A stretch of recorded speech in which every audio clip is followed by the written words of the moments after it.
echo in your brain. You know you can't sustain the misconceptions in your mind. One day you'll see for sure what all of this was for. Then you can leave it all behind.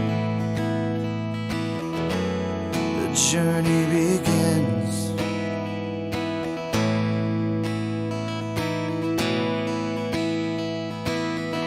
I am the one, yeah, that will show the proof. I am the one, yeah, that is searching for the truth. I am the whispers of the logic in your mind. I am an agent of the logos.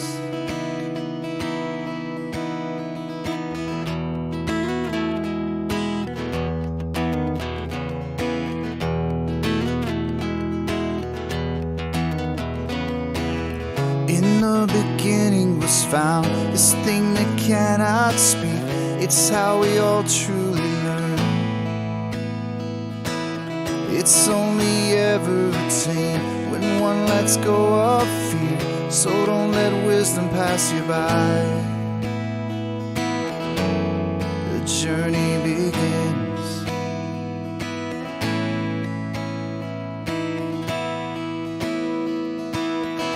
I am the one, yeah, that will show the proof.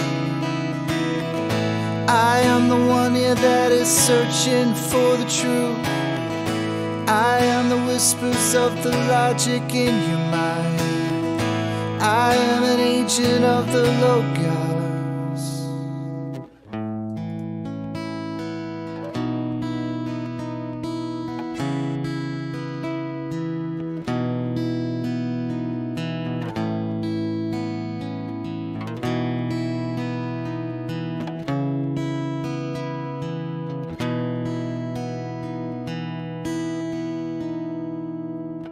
It was there all along. How could I never have seen this thing that's danced all around? It wasn't until I left behind the things I believed that I could see things so clear. The journey begins.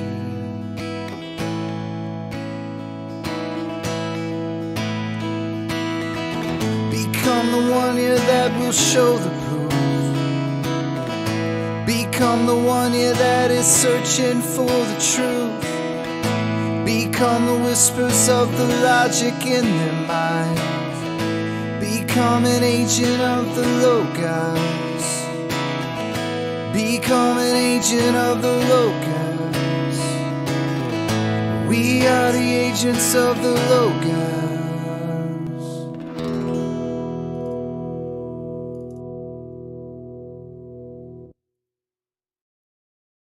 And we are live. Welcome everyone. As the thing says, we are on to the trivium now. I think we just get away with the get over and done with the blue marble slander thing. There's we had a sort of an agreement. But obviously the Blue Marble Slander channel decided to take it one step too far, right? And just completely forget about it. So Blue Marble Slander, we're going to go over it now, right? Everybody, can you guys hear this? You in the Discord? Thought you guys may go over it. Apparently there was somebody said this to me, the Blue Marble Slander over at on the Discord channel. He has a YouTube channel. This got sent to me. I'll just play it, let you guys hear it. This is was recorded on Friday over, obviously, on the Blue Marble Slander channel. Yeah, and it's one of those jobs that all I can say is that I work for a company that manufactures and supports heavy lift equipment. I am legally not allowed to say any more than that. Fair enough.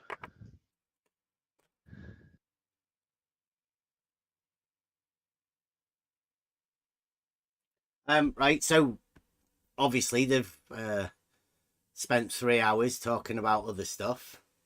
I don't know how much stuff they've talked about and who they've been talking about or anything. I've just got sent this bit. Have a listen to this, Bev.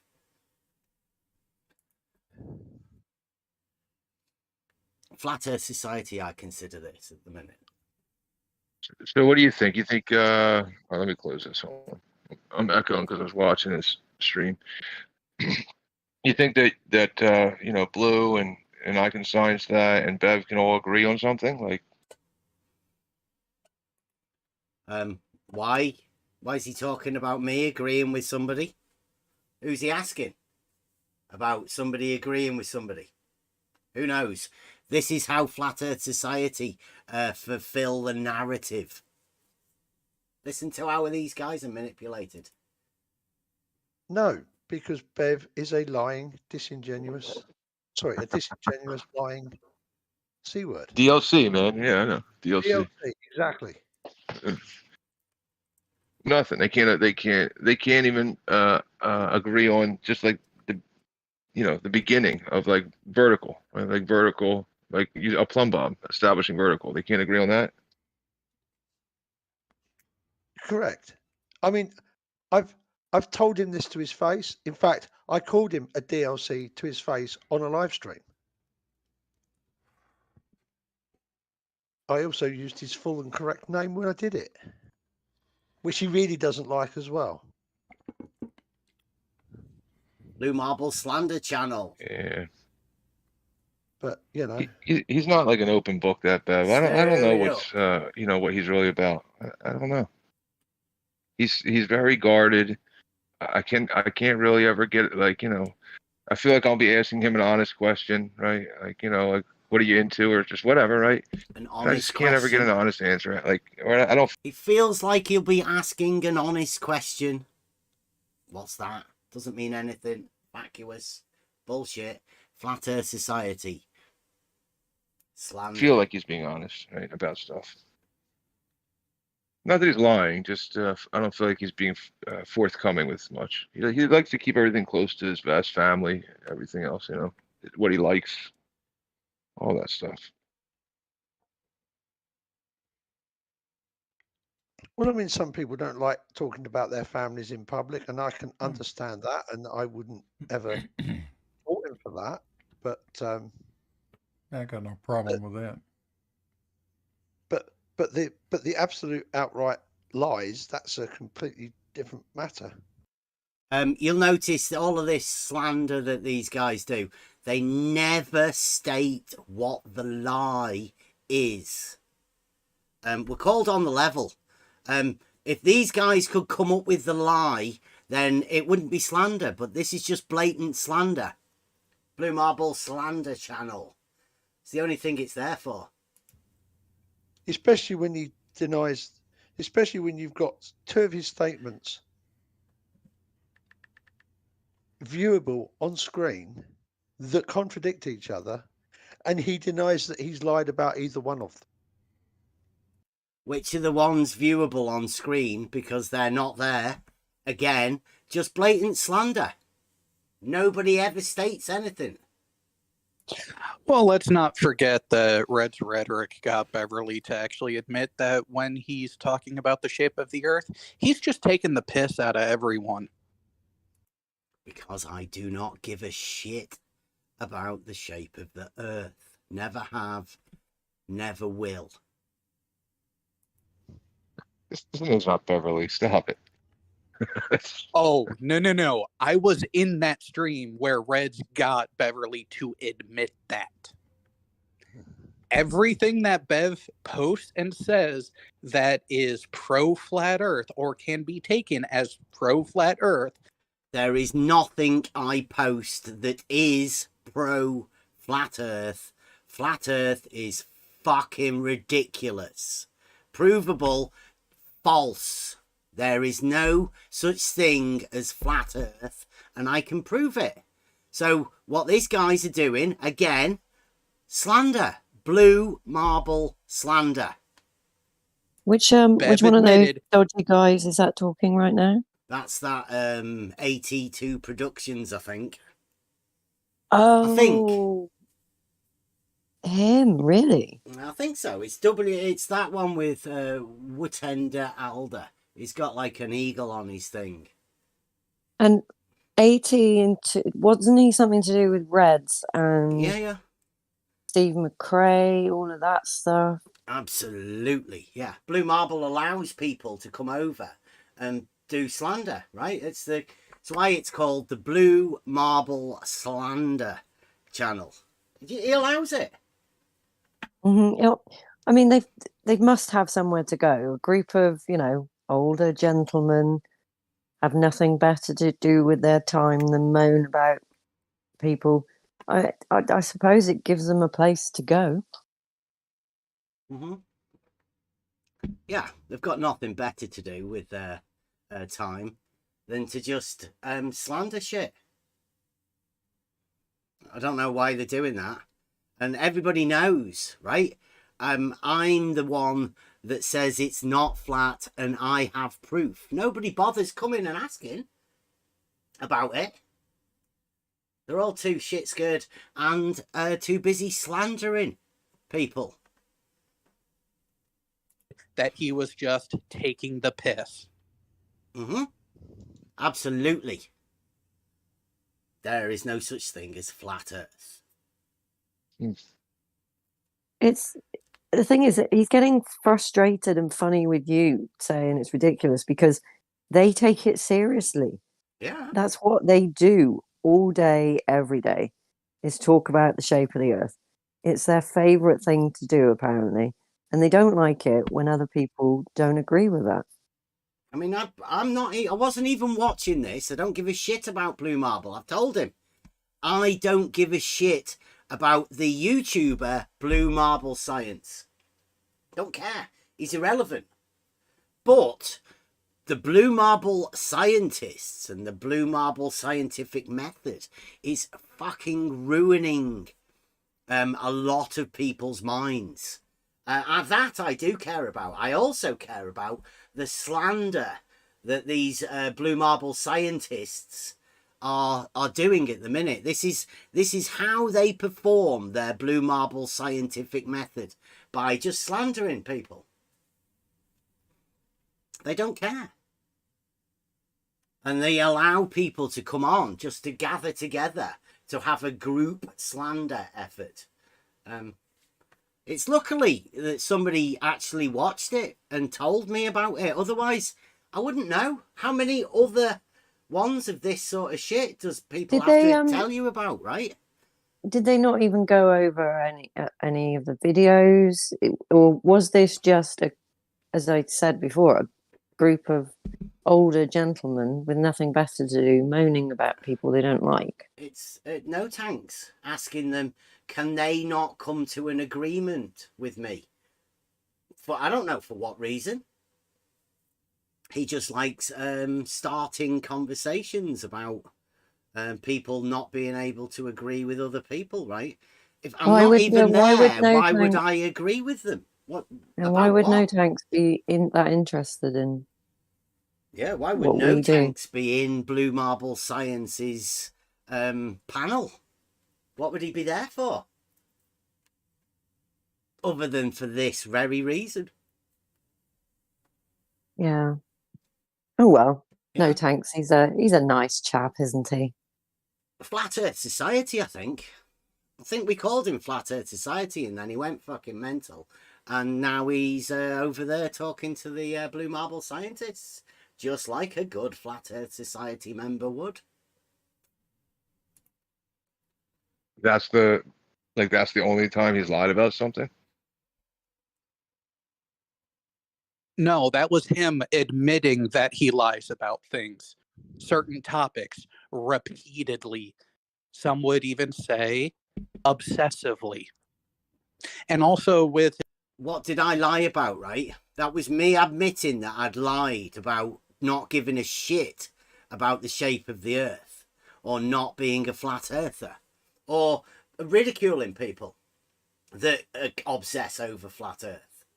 Because, yeah, I do that. I've been doing it for fucking years.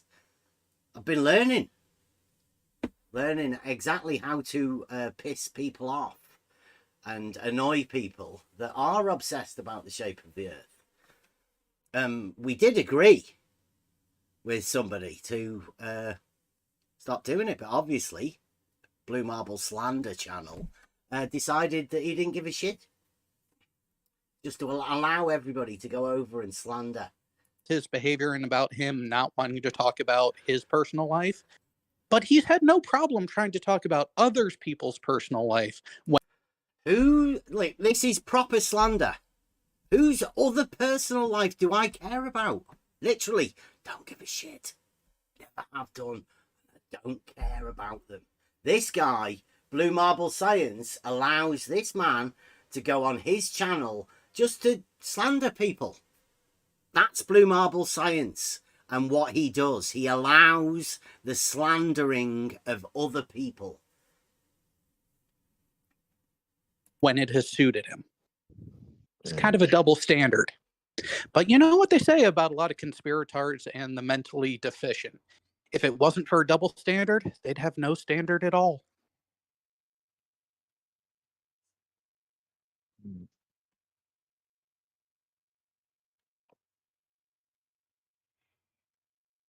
Yeah, that silence is from Blue Marble Slander channel. Well, it comes down to this, and it's just disingenuous. No one can make the claim that level is horizontal and then deny that they think the earth is flat. Do you hear that? That's Blue Marble Science. That was the guy himself.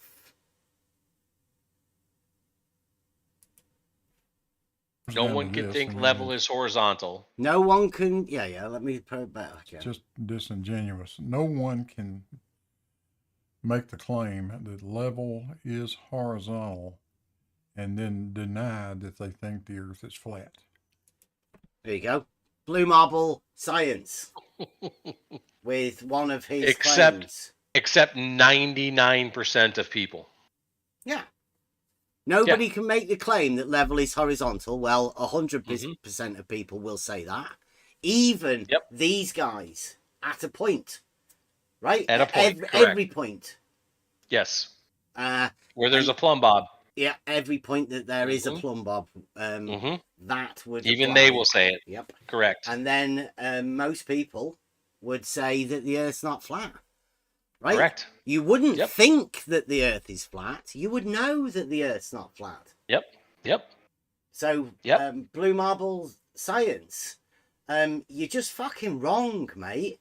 And your slandering isn't going to help you. Like, it doesn't help you from being wrong about that statement that you've just made there. Blue Marble slander. So, what you have to do, Blue, is prove that now. Right? What we need to find is somebody else that says that, right? Because the reverse implication applies. Nobody who says that the Earth is a globe will say that level is horizontal. Well, I think that's where you're going to be struggling. We live on the real globe where real people do real things, Blue. Fucking ridiculous. Want to listen to it again? Just so you make sure. This is Blue Marble Science. I think we might end up clipping this bit. It comes down to this, and it's just disingenuous. No one can make the claim that level is horizontal and then deny that they think the earth is flat. It's just The earth not is possible. flat. Yeah. The earth is flat. Yeah, I had a friend once say something like that. Said what was it? It was something about he says, if the earth were a globe, then it would be, if it would be longitude, latitude, and curvature would be required, like curvature, right? But it's just longitude and latitude. But I can't deal with that because that means that we're all just flat, like just like these 2D creatures. Yeah, but at the same time, think of Right? Again, who is that? That was a Flat Earth Society guy saying that the Earth's flat. Obviously, it's not. And we're not 2D. So that's fucking ridiculous again. So are they saying that anyone who says level is horizontal must think the Earth is flat? I think that's what the Blue Marble scientists are sort of coming to the conclusion. So all you really need to do is ask somebody if level is horizontal. I'm sorry, but if that's it. their standard, that is ridiculous. Ridiculous. Like, seriously, stop and think about it, guys. I know your brains are getting on a little bit in years, and you spend too much time chatting to each other, and I don't know. I don't think that's good for you. And don't forget about people like No Tanks going in and stirring the shit up, right? It would be. I mean, No Tanks could have come and had a conversation with us at some point, but he's he'd rather go somewhere else and get other people to say stuff instead of him. It's very cowardly. Yeah, rather talk very about cowardly. us than actually come and talk to us. But hey, that's the way it is, right? You may have heard about us from other people, but you can come and talk to us. I think we should make more of a big deal of this. So anybody, guys out there, if you say level is horizontal, that's it. Apparently, you must think the Earth is flat. Everyone outside of this arena, right? This fucking ridiculous, stupid arena where people are obsessed about the shape of the Earth. That's where we're headed, right? The world outside this fucking ridiculous arena to go and talk to people about level being horizontal. And nobody cares. Nobody cares about the shape of the Earth except the blinking people who spend all of their time arguing about the shape of the Earth. That's it. Everyday, normal people don't care. Yeah, you can prove that the Earth is not flat, but similarly, you can prove that level is horizontal. So, leaves you in a bit of a quandary. That's a sort of a contradictory statement for certain people. But those of us that live in reality can easily have both of them. And you don't need to think that the Earth's flat. You can know that the Earth is not flat. And you don't need to think that level is horizontal. You can prove that level is horizontal. So you can know both of these facts to be true in the real world. Yeah, but they want to be able to put you in a team. There are 2 teams in this arena. That's it. You must pick a team. Well, we go with the team that can prove the statements that we say. And we definitely don't listen to the slanderers that say that they are lies without stating what the lie is. That's cowardly, if you ask me. Just to go round saying that somebody slandering people and say that they're liars without naming what the lie is. That's disgusting for a group of people that claim to be scientists to show their dishonesty like that. It just shows you the state science is in today. Yeah, Blue Marble slanders. I've finished this off now because we're dealing with the 2D right now. These are the geniuses, the guys that have just slandered everybody, the guys that say if you say or you claim that level is horizontal, then you have to think a certain way. Let's see what they do with their geometry. About this. latitude and longitude are used to describe the surface of a shape. Doesn't matter the shape, just the surface of a shape. When you're talking about the surface area of a three-dimensional object, is it given in 3 dimensions or 2? Just the surface? Just the surface. I mean, how thick is the surface? The surface is the surface. We're not talking about depth. So there's When no you're talking depth, about then yeah. If there's when no you're depth, talking then there about would be 2 dimensions here. There's 0 depth. exactly. Right. Exactly. And that's what latitude, longitude for positioning for navigation is. It's just surface. When you want to go to an elevation, that's where you do a lat long and then a 3rd digit for elevation above either mean sea level or the center of the object. That's where your 3rd dimension would come in. So like if I was at, I don't know, like whatever, if I was at, I don't know, like 40 degrees. Yeah, 74 north, 41 west at X elevation. There's your 3 dimension, well, that's including elevation. Well, that's what I was going to ask. Say, so if you're at 70, 40, right? Yep. You're right at that spot, right? And then you elevate, I don't know, 100,000 feet into the air, right? Like, where are you? You're still. You say you're still there. You say? Yes, you are still at 70, 40, but now instead of being at 0 elevation, you're at that given altitude above that point. Yeah, there's no depth, no matter, even if you're just, so you're still, how you still want it, you're still at that coordinate, no matter how high you go. That sounds like it's just like my friend described. No matter how high you go, you're still at that, like there's no depth to this coordinate system. But think about it this way. Think about the coordinate system as a street location.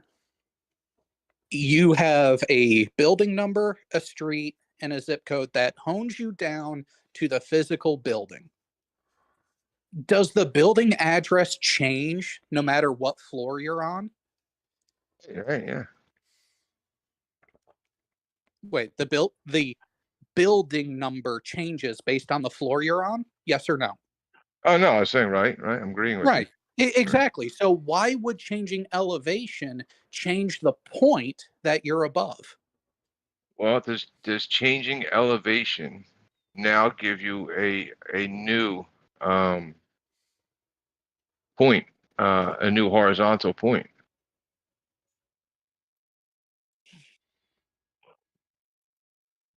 Horizontal point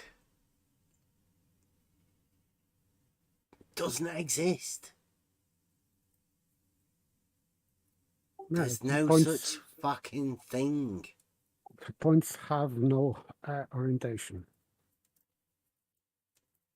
Yet they're engaging in a conversation with Flat Earth Society whilst calling other people flat earthers. Blue marble science.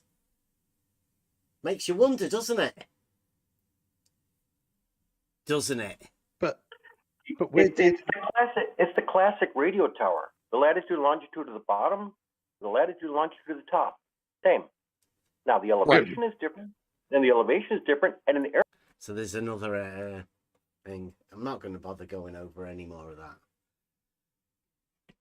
It's useless, right? So Blue Marble Science did a live stream and ended up allowing people to slander people, namely me, and only because somebody told me about that, because that would be the only reason. Now, how many other Blue Marble slander channels, how many other people like that are there out there that just slander people with no cause? I mean, for no apparent reason. This is YouTube channels slandering other people. For what reason? For what purpose? Does he need content? Is it in his manifesto or something that slandering other people is a necessity? Because that's not what YouTube channels are about. It's definitely not what I'm about.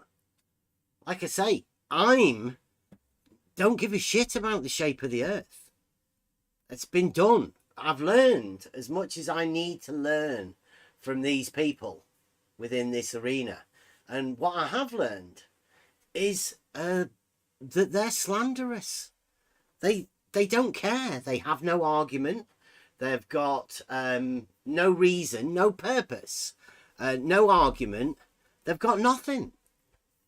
Nothing worthwhile except like a and a not that. Definitely no argument. And normally their rebuttals are ad homs. They talk about people. They don't bother talking about arguments or proofs. They have no proof. They have no argument. Waste of time. So I just thought I'd let everybody know. We're definitely not flat earthers, and we're not even playing the game of the earth shape because it's a load of bullshit. The real globe is where we all live. Now, what we do have is a study on contradiction that goes way back. And it may not be a surprise to people, but modern day times are causing people to live with contradictions. And we're here to show that you don't need to have those contradictions. It's not needed. It turns people into horrible, slanderous people. Once you accept these contradictions and integrate them into your daily life, it causes you to be twisted, fucking horrible person. And we're not really into that. I'm not, anyway. I don't particularly like the way that modern times are going and the way that people are becoming. I'm trying to cut all of that sort of shit out. Yeah, not just living with the contradictions either, Bev. It's actually embracing the contradictions. Yeah. Looking at the contradiction, engaging in it, and then saying that's not a contradiction. Actually accepting it and embracing it. Yeah. And people go to extreme lengths. I mean, we have been over this many times. Many times. But we're going to go over it again. Like Kevin says, people are embracing this. And they're integrating this slanderous behavior to make the argument that they don't have. They think being nasty and horrible to people is a way of... I'm guessing, right, that if you have an argument, right, and you either win or lose the argument, then you don't talk to people anymore. Well, I think what these guys are doing is they're just being horrible. They want people away from the arena. They don't want to talk to them. And then when they get them to leave, they class that as a win.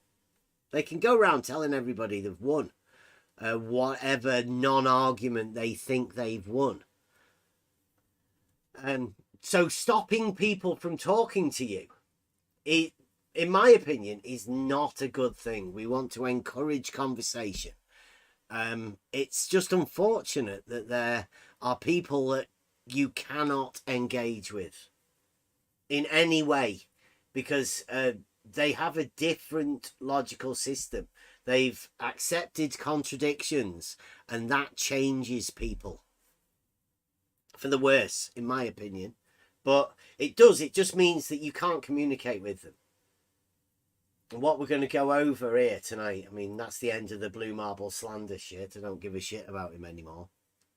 Like I told him the other week, I do not give a shit about the old guy, the boomer, that runs the Blue Marble Science YouTube channel. He's got no argument. He never has. He just takes the names of other people and has built a channel around slandering people. That's all his YouTube channel is. So I don't care about him. But what has occurred is that when people embrace that model, they embrace the contradictions within it. And then they have to start justifying contradictions as not being contradictions.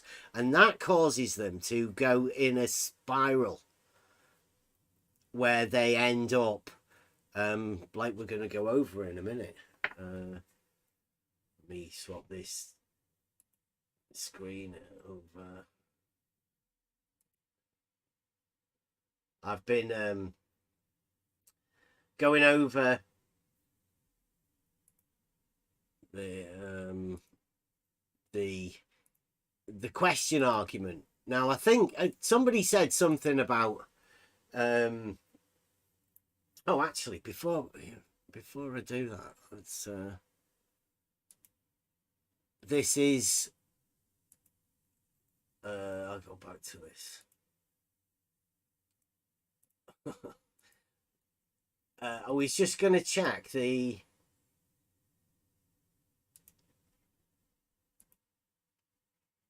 this is the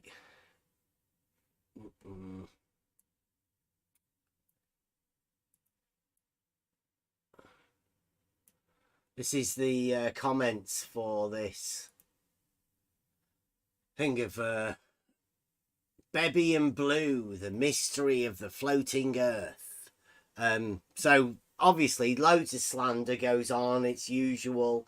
They've got the usual bitches in there, you know, people that you know, rumpers. And who do we have? Alan Evans, Blue Marble Science, Carl Kay, Gary Wabenga, No Tanks, Shoe Bill, who's Larry Scott, the guy that told my son that you have to measure more than 180 degrees in triangles. Kenny's doing that. Rumpus and Wuttunder Altler, or whatever, the guy that just slanders people, that Blue Marble asks to come over to slander people on his YouTube channel. So the comments for this, apparently they did something about the mystery of the floating earth. Let's see what people say about this. Is Bebby and Blue. Translation may be, a reference frame is not a physical container that applies forces. It's a logical entity in which we define a perspective with a fixed coordinate system. Brilliant. One person's thumbed up that.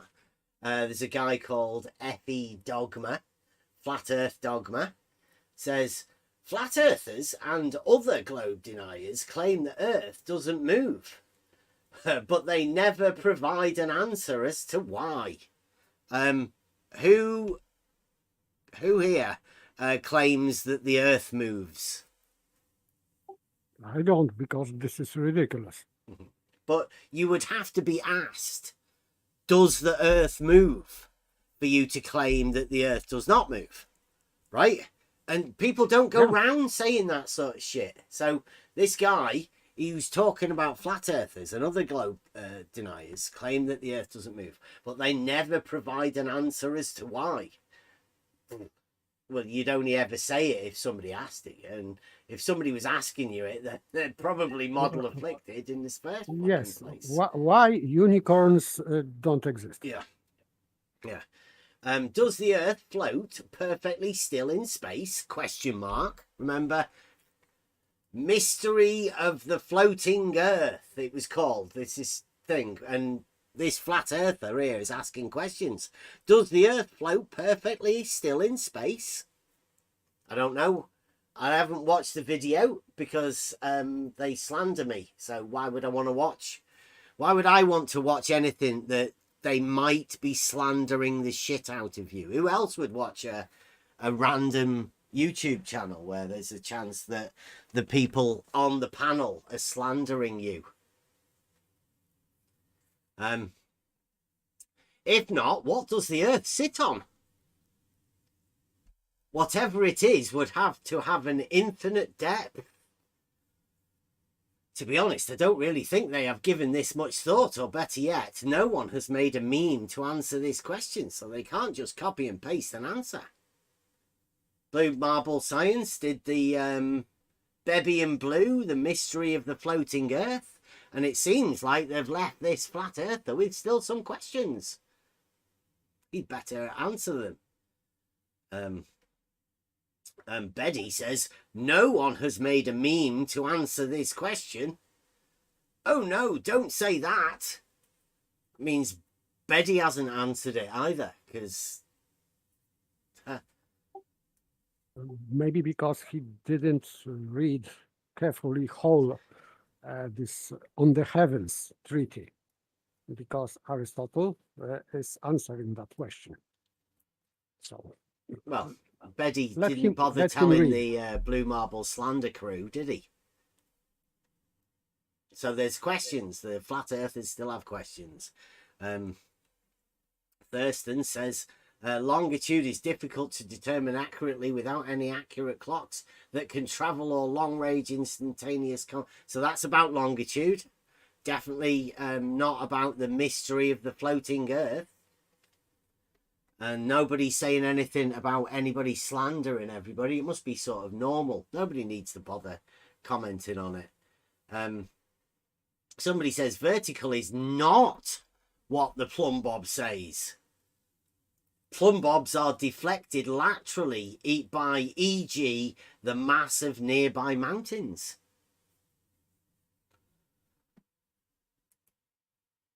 Ooh, that's a new claim. Okay. Stefan Mudd says, this is correct. So now this is the Blue Marble Slander crew have decided that plumb bobs are not vertical. So plumb is not vertical. Now, is that the dogma? Do we know if that's? Can we get a? Is that the dogma? I don't know. Well, it's been confirmed by Stefan. Confirmed by Stefan. So and that's Stefan as close to Mudd's dogma as you can get. Yeah, it's definitely. Yeah, for sure. Maybe this is just new dogma. So. Yeah. So get this straight. So no vertical. So the part where we earlier said everybody, 100% of people will say that level is horizontal to a point, right? Because you got the plumb line. Not so. Well, I mean, like, look, this is on the Blue Marble Slander channel, so obviously. Sphera says, but that deflection is a consequence of effects of gravity, summed with other relevant forces, pseudo forces, like summed with other relevant pseudo forces, right? Obviously, hey, this is Blue Marble. This is the Blue Marble scientific method in effect here. Which means if there's a difference, falling objects or things standing upright would orientate with plumb vertical, not radial vertical. What the freak? So if we take vertical to mean perpendicular to the equipotential surface, brackets, a definition that fits needs, few would care to erect a building so it's perfectly radial as opposed to aligned with plumb. Then the fact that there's a deflection from true radial doesn't matter. True radial. True radial, bitch. So plumb. So let me get this straight. This guy's saying plumb is now true radial. No, plumb vertical, not radial vertical.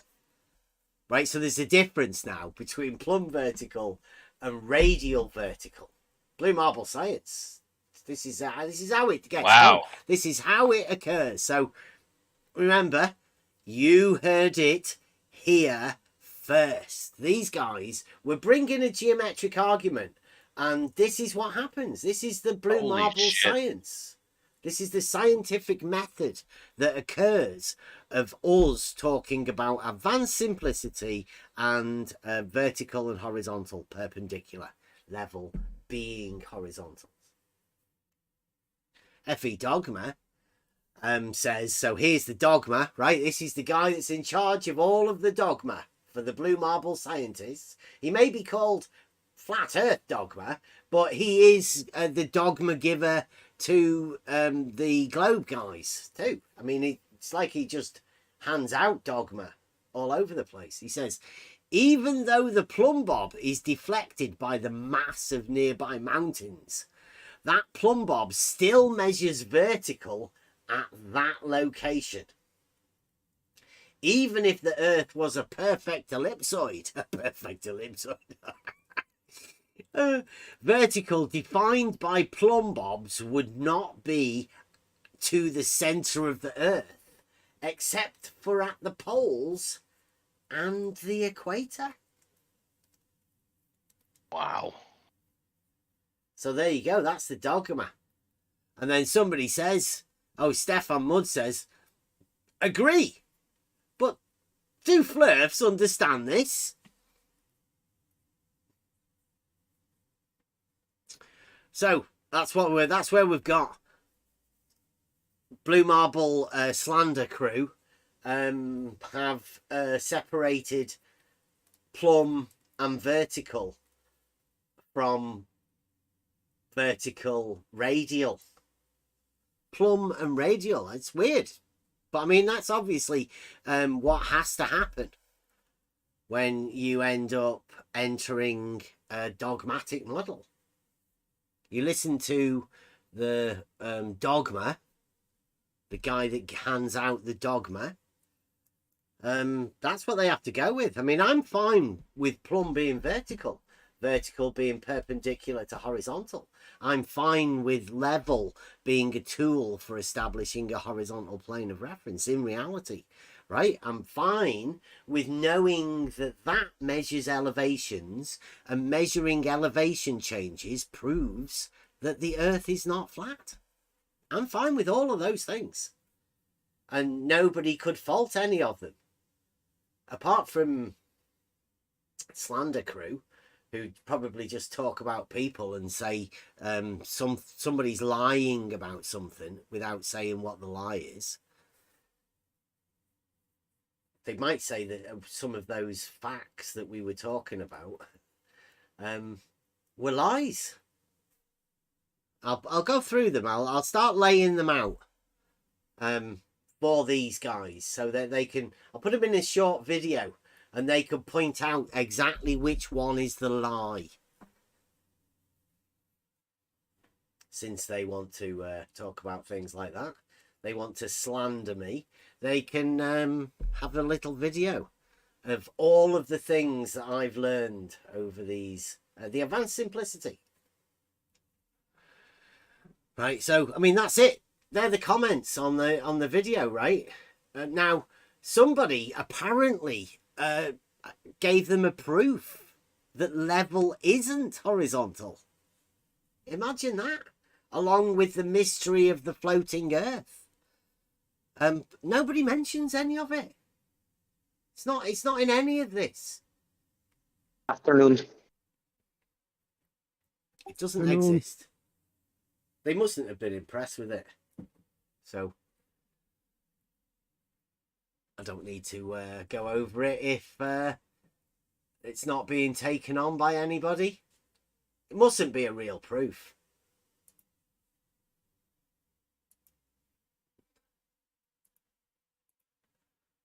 Right.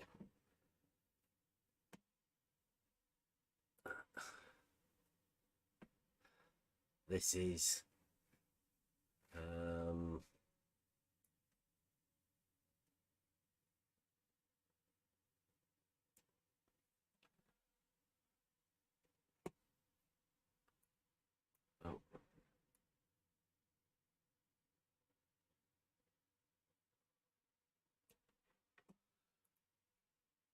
Okay, enough of that now. This is what we call is the proofless dogmatician. he's had the role of logician taken away from him. And since we're going back to the roots of what we're doing, this is on screen. You'll see Aristotle. Now, Aristotle is a guy from quite a long time ago, about the time of when Euclid was supposedly writing the Elements. So, along with Euclid putting mathematics in a logical form, breaking down to the elements, the basic parts of mathematics through geometry, the line, the circle, the square, these are the basic elements of how these pieces fit together. Aristotle was in turn writing the basics of he did the organon, but it's basically how to communicate and to get the most out of a logical system, to be able to communicate effectively, and mainly to have discourse, to be able to discover knowledge about things.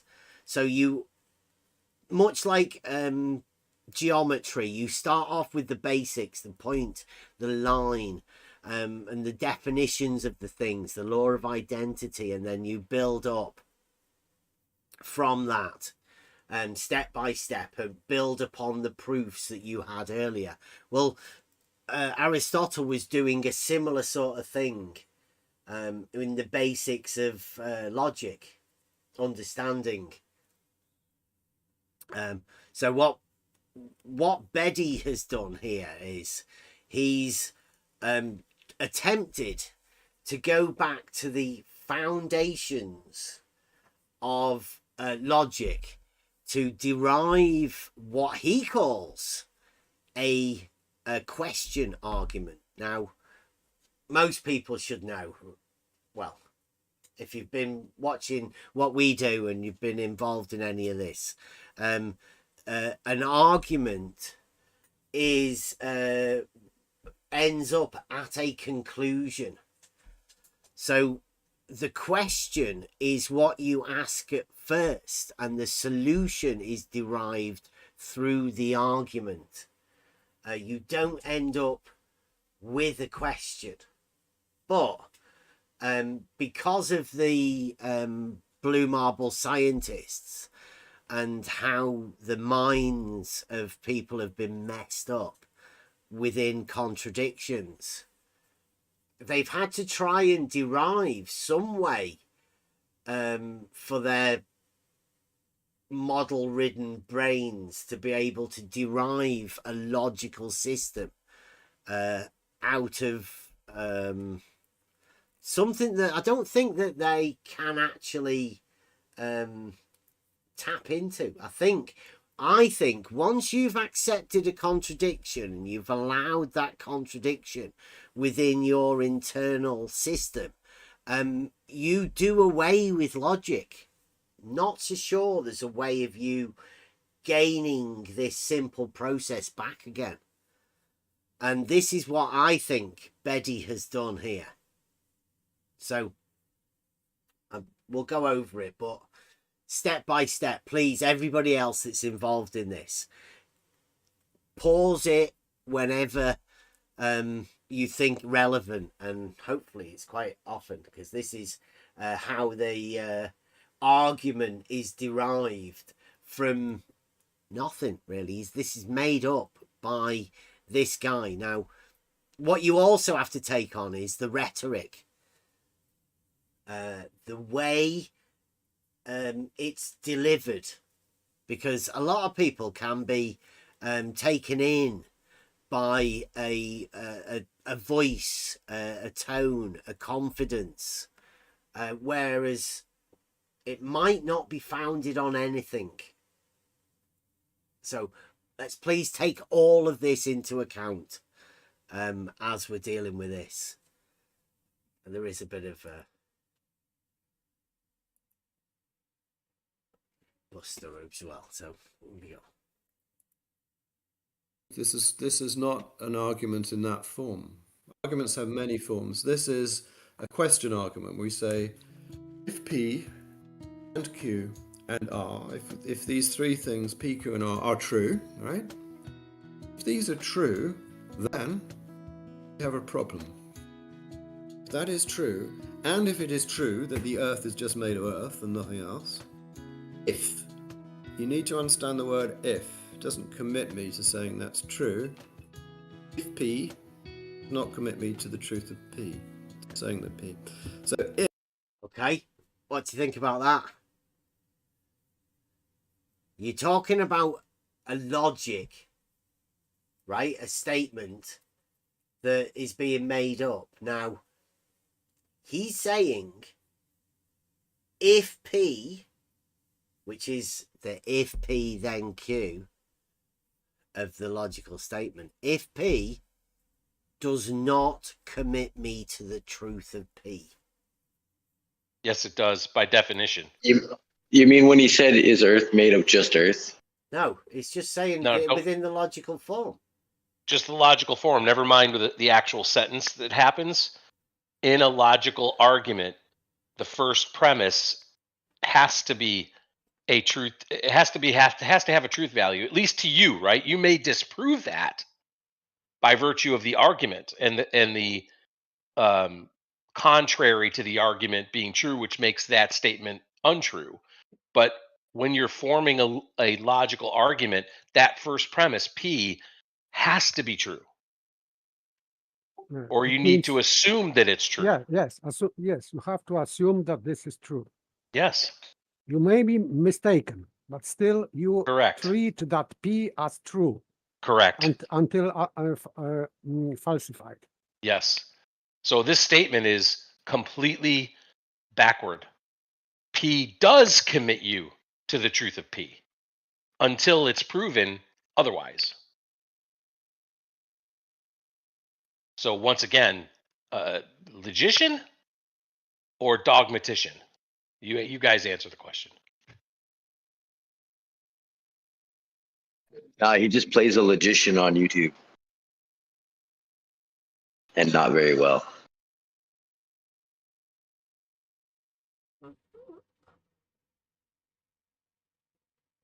There we go. This is what we have here. This is a bit that I've got. This is 6 it was. Right, so this is, I think we went over this yesterday or the other day, Monday perhaps. This is the Stanford Encyclopedia of Philosophy. Stanford being well, Stanford, does it stand for anything? Stanford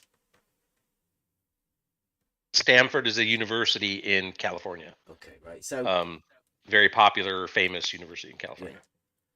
So this is going over Aristotle logic at Stanford University, and it says it talks about Aristotelian sciences and posterior analytics, which is part of the organon of Aristotle, and it sort of states I think I read over this, but I'll read over it again, right? So just to get in with Beddy, the claim to be a logician, but obviously a dogmatician. This says Aristotelian sciences. The subject of posterior analytics is episteme. Is that all right, paper? Is that okay? I don't know. Episteme, yeah. Episteme. This is one of several Greek words that can be reasonably be translated knowledge. But Aristotle is concerned only with knowledge of a certain type, as it will be explained below. There is a long tradition of translating episteme in this technical sense as science. So science, as Aristotle's talking about, Aristotelian sciences, is knowledge. Just a direct translation. Yes, but I have one notion because episteme, it rather refers to our way of learning or acknowledging things. So maybe better word would be cognition, how we cognite things. Well, I'd say it's the gaining of knowledge, the method, the ability of us to be able to gain Yes. knowledge. Yes, because we know things as knowers, as human. So we have human way of knowledge. So we know things in human way. So, and this is episteme. So Yeah. and this way is logic.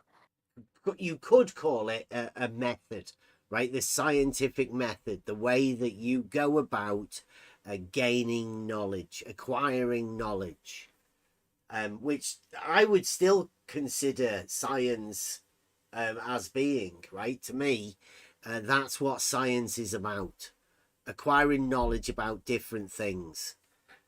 And I'm not too sure whether it's any different than what I thought, but obviously I've learned that modern science is different, particularly the blue marble sciences.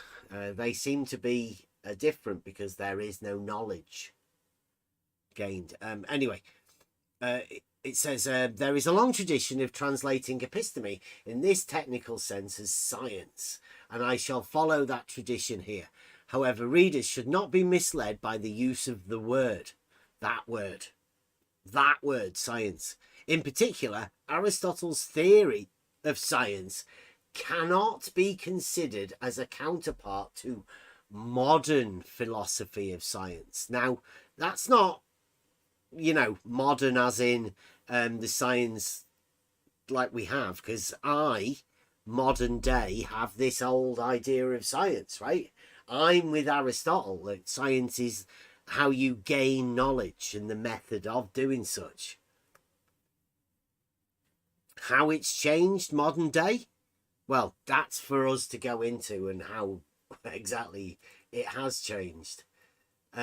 Aristotle's theory of science cannot be considered as a counterpart to modern philosophy of science, at least not without substantial qualifications. It doesn't say what those qualifications are, but it says the cause of why the thing is it is the cause of this, and that this cannot be otherwise. Posterior analytics. This implies two strong conditions on what can be the object of scientific knowledge. Only what is necessarily the cause can necessarily the case can be known scientifically, and scientific knowledge is knowledge of causes. He then proceeds to consider what science so defined will consist in, beginning with the observation that at any rate one form of science consists in the possession of a demonstration, which he defines as scientific deduction. Demonstration.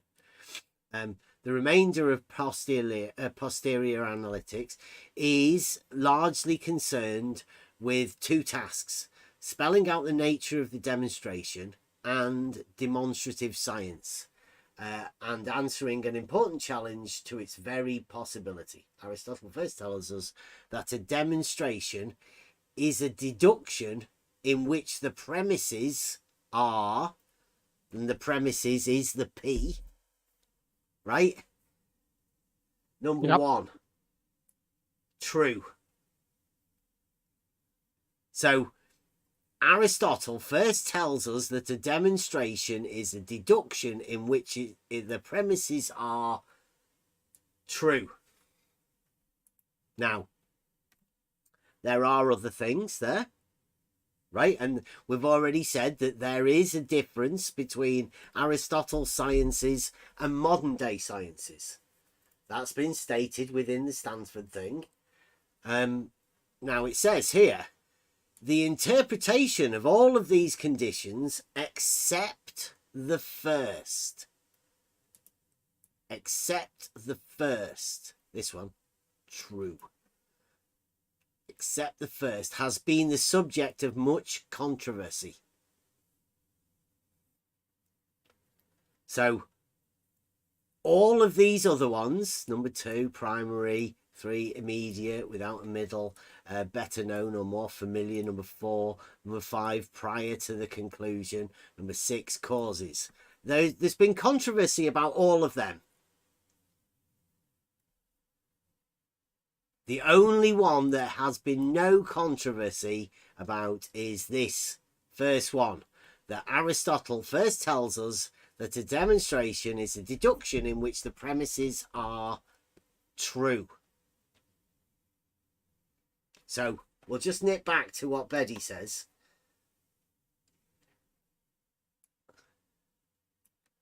There we go.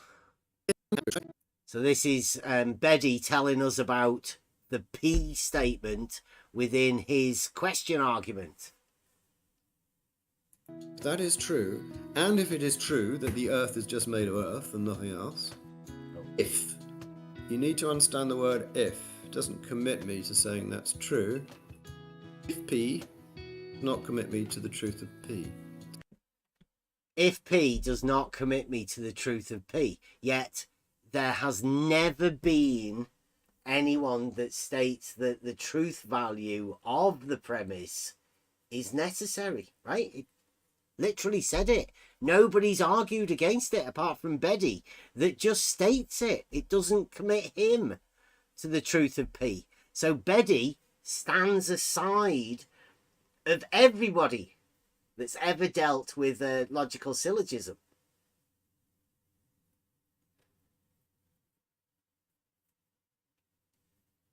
There you go, Beddy. What do you think about that?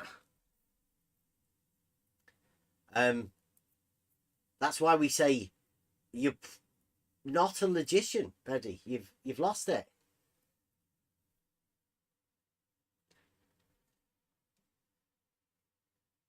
If P, you're saying that's not a premise, Beddy.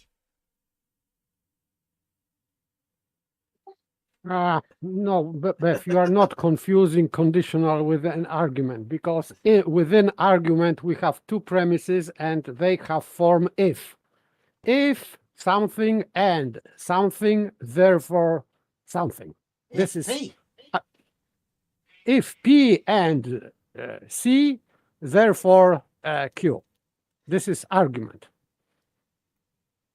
Beddy's trying to tell everybody that it's not. It's a... And it is condition. Still, it is conditional, because argument in one sentence is conditional.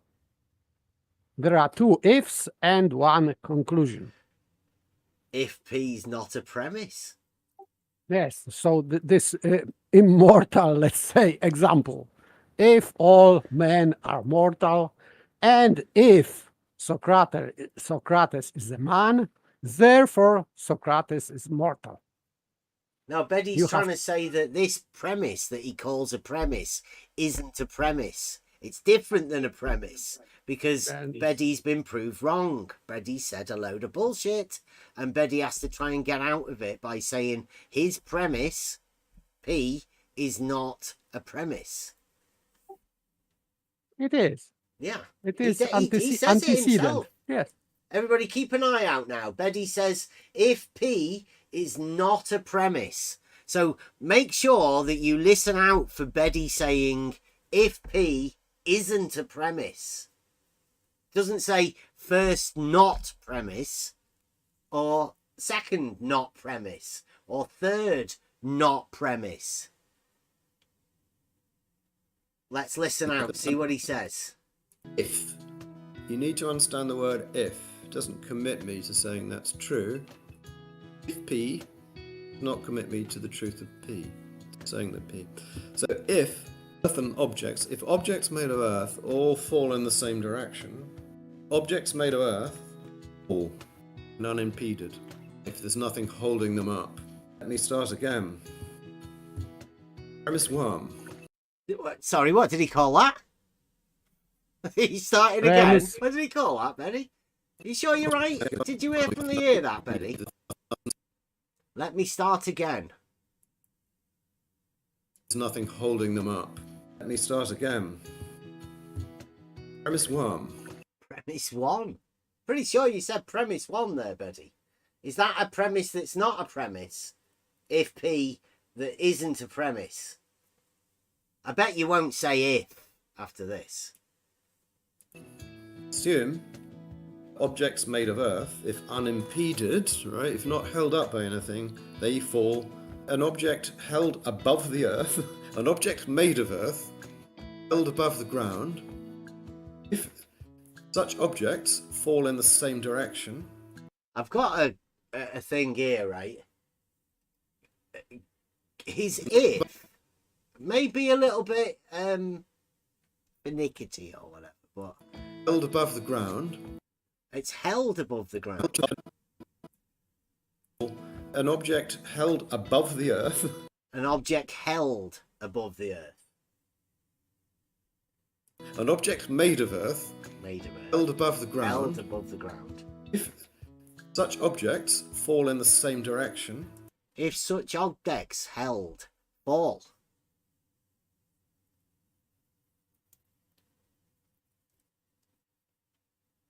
So, if something's held and it's falling, does that mean the person that's holding it is also falling?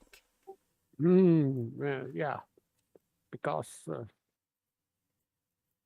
otherwise only object would be falling, but without holding. Yeah, but you have to drop it. He doesn't mention the releasing of the thing. He just says held. But hey, I mean, that's, you know, maybe one of the problems that are in this. An iffy.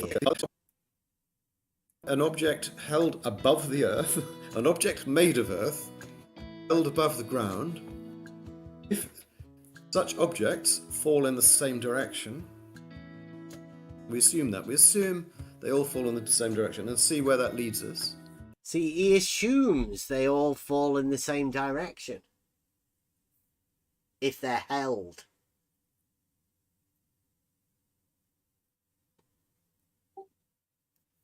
Okay, so we have ball and something keeping it from above, and both they are falling. Okay. Yeah. In the same direction.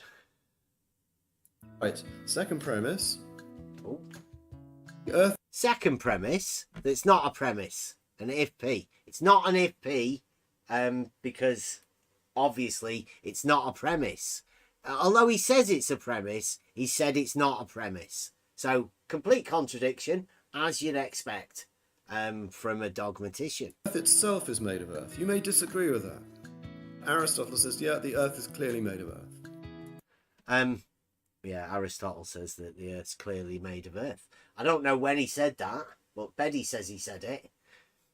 And you can disagree with it. Betty says you can disagree with that. But Aristotle said it. He clearly said it. Listen to it again. We assume they all fall in the same direction and see where that leads us. Right, second premise. Baby, if P's not a premise now. The earth itself is made of earth. You may disagree with that. Aristotle says, yeah, the earth is clearly made of earth. The earth's clearly made of earth. Aristotle said it, and Betty said it as well. And you can disagree with it. I like the idea of making something out of earth. I think it's a bad. I don't think that this is anything to do with Aristotle. Really, this is a proofless dogmatician trying to impress his friends, and he's realised that they're not impressed. They don't even want to talk about it. So he comes into our chat in YouTube because he thinks we want to talk about it. Well, we don't. I just want to go over the fact that this is how paralogisms are made if you take on any of this bullshit that this dogmatician gives you, well, you might just be model afflicted. Then says, well, on the assumption that all things made of Earth fall in the same direction, why is, if unimpeded, why doesn't the Earth fall? Right. Let's start with the assumption. Remember, it's just an assumption. We don't have to agree with it. Let's assume all objects made of Earth, which are above the ground, they're between them and the ground, fall. That's an observation. It's an observation that all objects that are above the ground fall. And still, Baby is trying to say that if P, then Q is a premise. No, a statement that all men are mortals, there is no if, then in that sentence. And that sentence is premise. Yeah, I know. So- He's just trying to get around it, isn't he? It's like I don't know what he's talking about, but still he's not right, absolutely.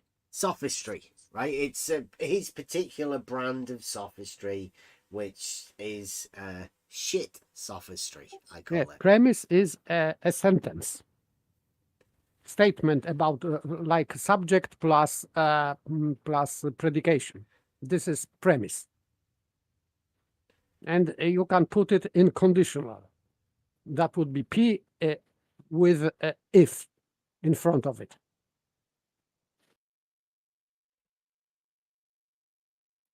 Let's add the idea that, and then let's assume all such objects, or earthen objects, off the ground, unimpeded, fall in the same direction. Let's assume that. They do fall in the same direction. Things fall vertically,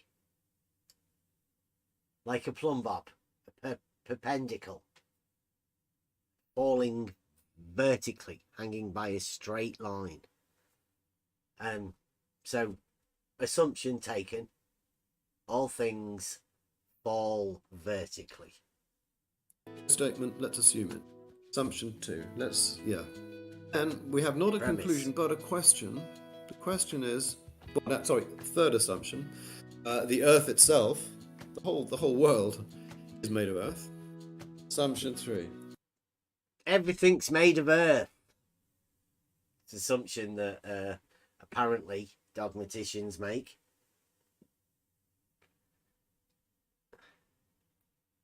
Assumption 1, PQR, but let's go. So we've got 3 assumptions. One, that objects made of earth, which have stuff in between them and the ground, will fall. See, I'm not too sure about that either.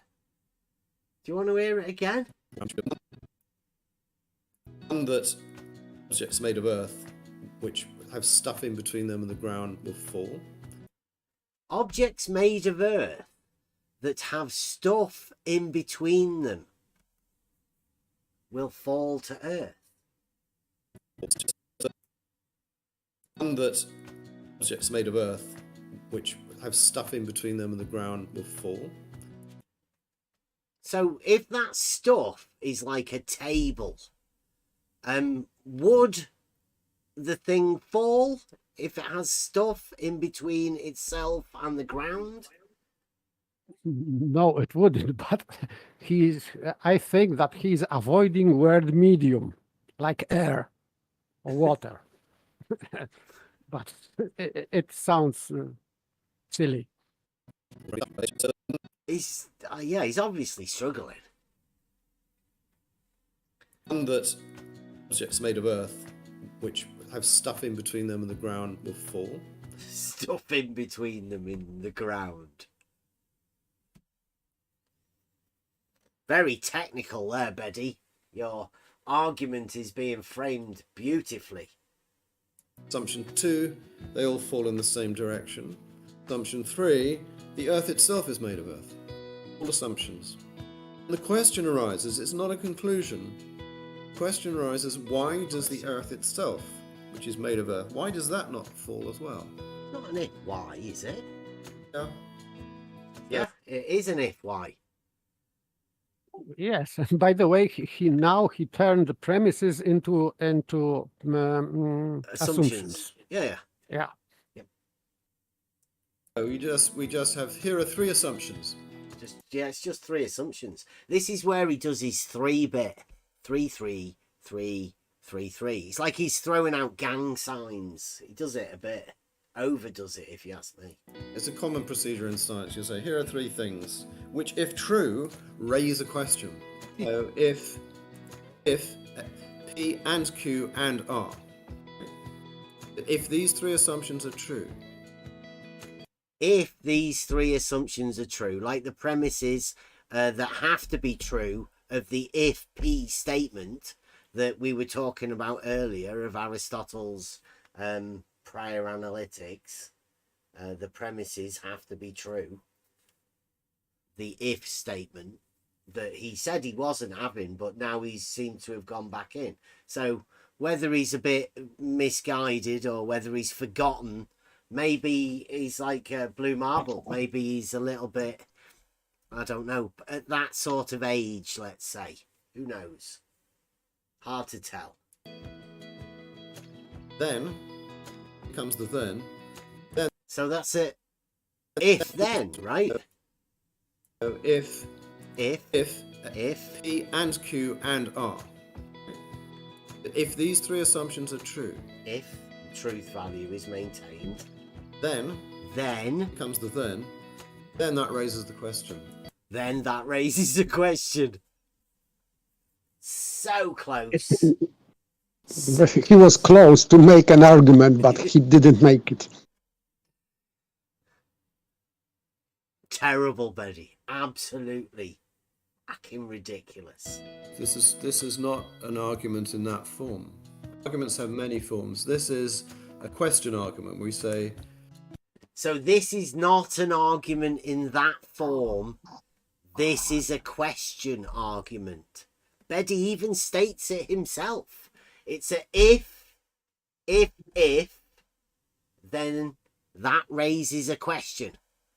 And it's not an argument in that form, the traditional if P, then Q statement. This is a if P, then question.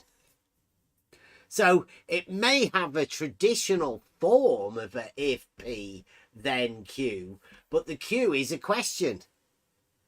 Seems like somebody's dogmatizing this new Aristotle's question argument. Yes, Q. This letter Q starts word question, so it fits perfectly for baby. The music, Gadget's having a go at the music. It's Buster, Gadget. If P and Q and R, if these 3 things, P, Q, and R, are true, right? If these are true, then we have a problem. If they are true, then you have a problem. Not him, you. I don't have a problem at all. We have quite a laugh about it, actually. There is, Askin's asking, what is a question argument? It's non-existent is what it is, Askin. It doesn't actually exist. Well, it does now. Betty's just made it up. It's a new form of Blue Marble scientific endeavor, right? To be able to have the newly formed question argument. It means that the Blue Marble scientists can actually attempt to imagine that they're performing logic, that they have some argument that they might be able to derive some sort of a proof from.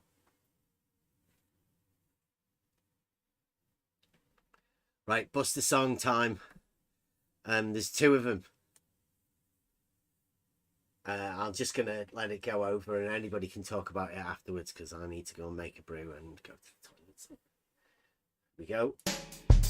What do you mean by logical statement? Interrupted! It's not a term of logic. It's you made it up. And Bev often says logical statement. It's a term you made up. It doesn't mean anything. Aquinas said or taught that the Earth is naturally spherical. P, not commit me to the truth of P. I got your numbers, they're right here. It's what do you mean by logical statement? It's just as easy as 1, 2, 3. Naturally spherical. You have to open your mind. The Earth is the center of the universe. Imagination is all you need. We have to say this. Yeah. Don't take advice from fools. You're on the level. So when I say the side, I mean on the level. The other side is blue marble science. Never take advice from fools. You're on the level. We all know what they do is in vain. You're on the level. So when I say the side, I mean on the level. The other side is blue marble science. But your must sounds very dogmatic. We have to say this, yeah. Even though as though you're trying to impart that dogma to us in the words that you use. I am. Everything is relative to you. Center of the Earth. You just have to say it in generalities. Just like are you meant to be a magician? Yeah, sort of. Like, drive down the road, don't you ever swear. De Celo in Aristotle and in Aquinas' teaching is working natural philosophy. It was only still Copernicus in, I think, 16th century who said, well, hang on guys, this is not right. The natural shape of the Earth's surface is not the same as its natural shape. I mean, like it that he achieved a synthesis between science and faith. Take advice from fools. Everything that they do is in vain. You simply do not applaud the other side, whether it's worth applause or not. Sometimes Rumpus will come in with his particular brand of dialectic. You have to say that the Earth is spherical, or that it is naturally spherical. And we add the word naturally because of the bulge of mountains and the concavities of valleys seem to prevent rotundity of the Earth. I know the game that you're playing. you stating that there's a difference between natural and actual. You got your playbook, it's alright. For the shape of the Your earth. model dictates what you will find. Correct. I don't know. There's a turtle beneath it. Where all of Or there's this water, or goes. I don't know, or it's held up by a gigantic string. Don't take your Very strong advice string. You from could say that. Why would you say that? everything that they say is in vain. You could say that, yeah. Why would you say that? Never take Everything in advice what's called the from sublunary world. So there are the crystal spheres, which are rigid. They revolve around, the fixed stars revolve around the Earth, according to the Greeks. They don't fall down because they're held in place because they're crystalline. Once you get under the dome of the moon, or the sphere defined by the moon, then objects will start falling. Now that is scientific fact. There's no real evidence for it, but it is scientific fact. You're on the level. So when I say the side, I mean on the level. The other side is blue marble science. The argument here is that about the shape of the Earth is that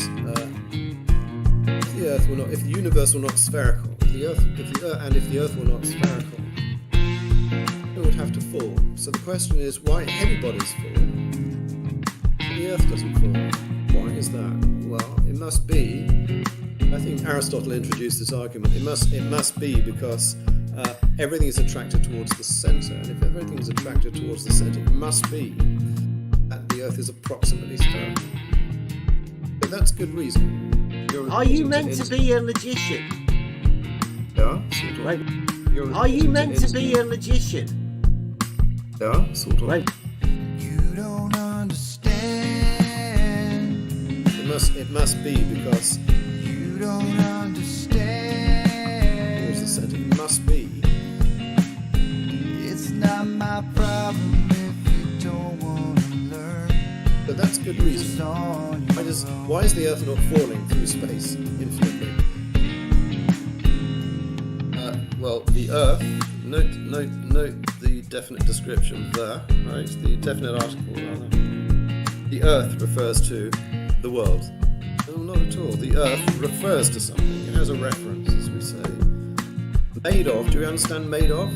The material it's made of, well, it's made of Earth. The whole world is made of Earth. In the Summa and other writings, and similar to most other medieval philosophers, two views will be given. And Aquinas comes and says, okay, here are the two views, A and B, they're contrary to each other. I'm going for A. We must say that.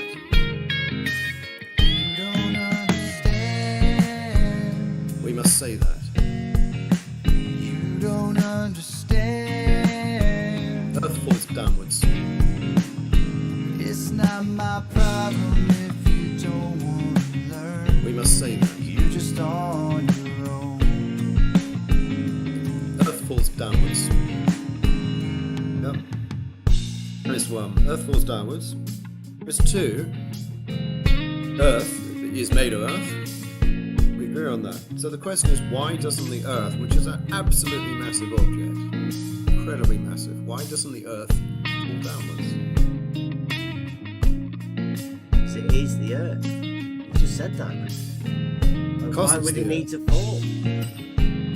It is. I will state the argument again. Premise 1, objects made of Earth fall downwards.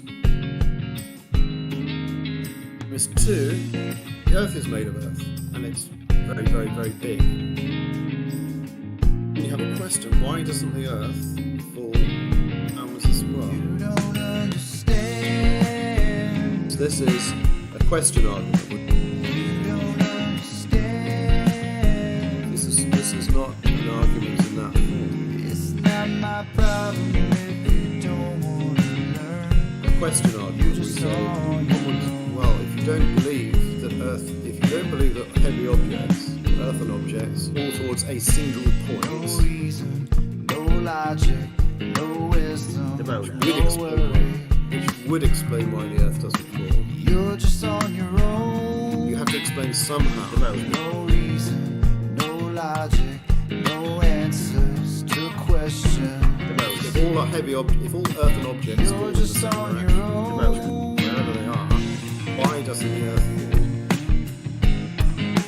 Aristotle's argument, a question argument, Aquinas endorses, I doesn't think so, but say it does, is that the Earth is clearly not falling, even though it's a very, very, very big, massive earthen object. It's made of clay, basically, according to Aristotle. Why doesn't it fall? What's the question the Greeks question argument, or Aristotle as well? The answer is obvious. The direction in which things fall must be to a certain point. They all fall towards that certain point, and that point must therefore be the center of the Earth. That is his argument. A question argument. You may not like it, but that is his argument, and I think it's a good one. Argument for the monad. Yeah.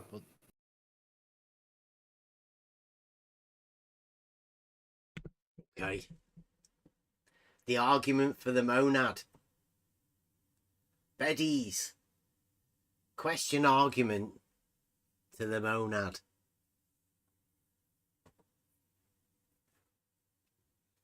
Why doesn't the Earth that's on the ground not fall?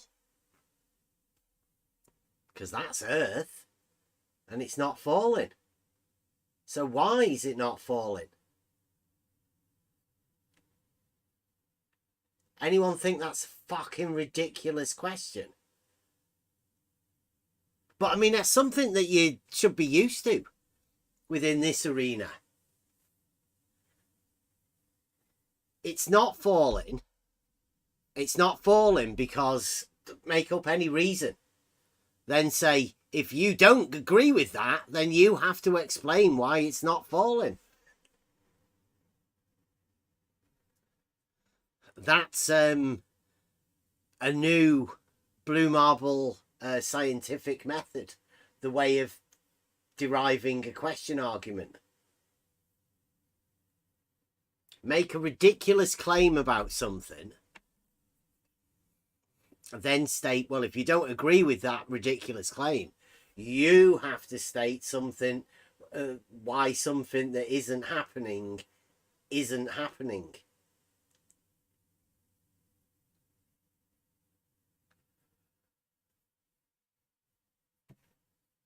Argument to the monad.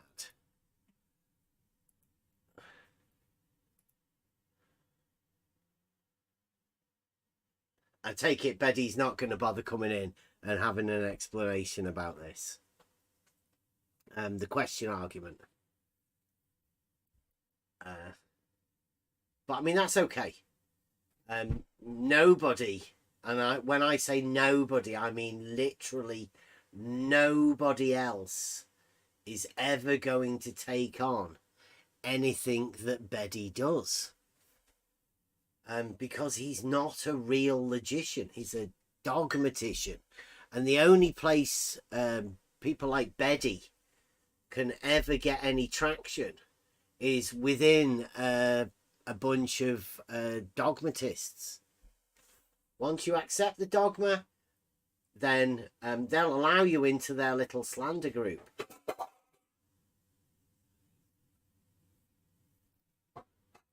And they're obviously, I wouldn't say embracing the dogmatician, but they're at least getting content out of it.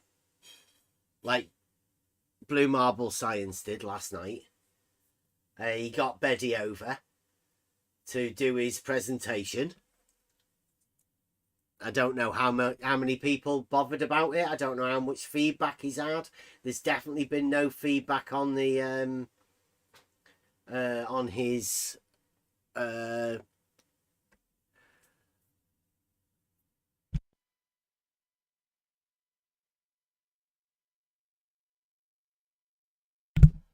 yeah. So I don't know how much he's doing, how much feedback he's got about whatever he did.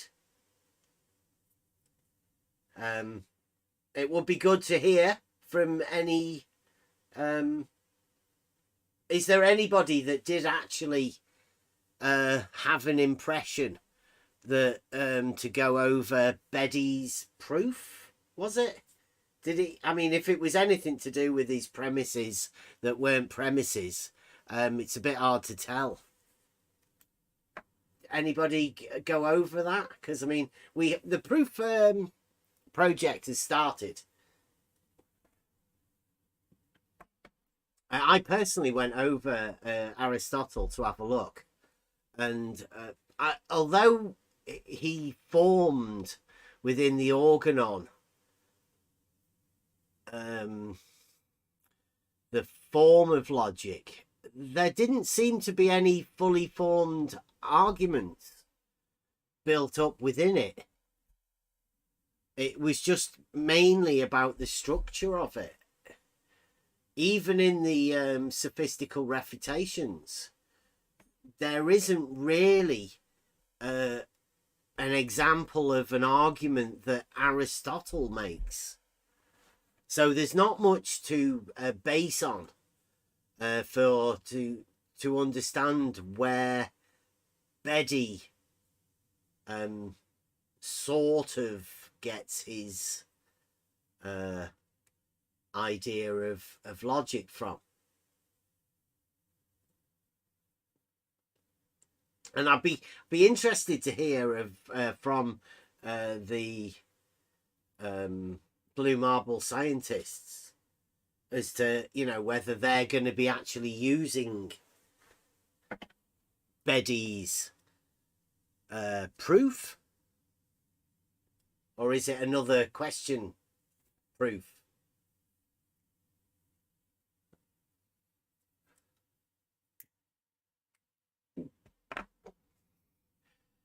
Betty's Porema? Really? I don't know. I don't even know whether Betty knows about what it is either.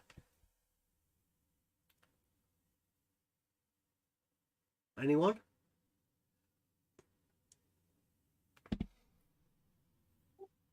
I have no idea from which source Betty has his question argument. So I cannot say where it is from. Yeah. Askin says, we won't hear another word about Bevy's proof. Pretty sure of it. Because I personally think that the blue marble scientists have an inability to access logic or see a logical argument. They normally run because I think they know they don't have an ability to rebut a true argument.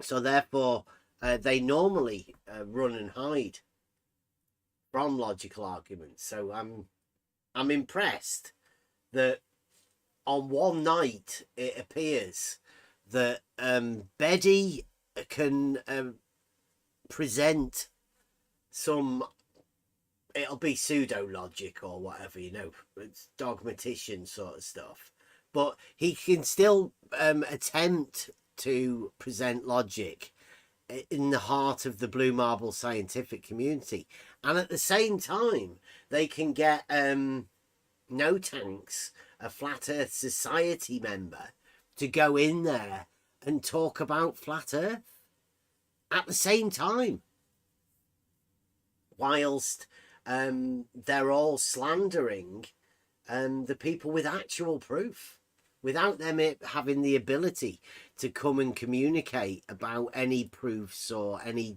type of actual logic, or how to form it and how it was made, right back to the foundations through the organon. But I did find out quite a lot of information when I went looking, and I say I've always been thankful to Raven for bringing us the organon and the foundations of logic. And there are some great leaps that are being made within Logos. Logos is giving us loads of things to go off through the idea of Betty, and how these particular arguments have been formed. I find it amazing that Betty's tried to take aporia to the blue marble scientists. Literally handed them aporia on a platter. Can you imagine how bold that man is? Hats off to you, Betty.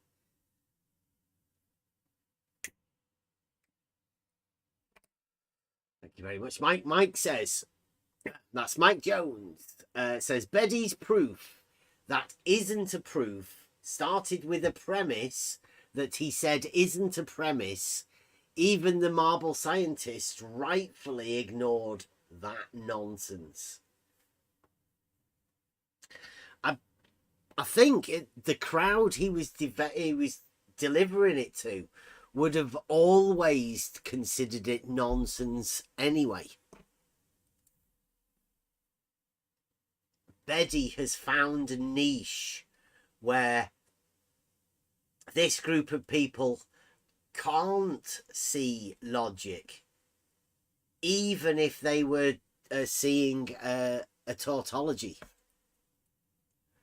They wouldn't be able to see it because it's formed within a logical. They'll probably argue against the tautology. That's how little the blue marble scientists can access proof and logic of old. Obviously, people like Betty are bringing this a new nonsense arguments. But in the great tradition of the it's nonsense. as in no sense can be made from anything and any engagement within conversation.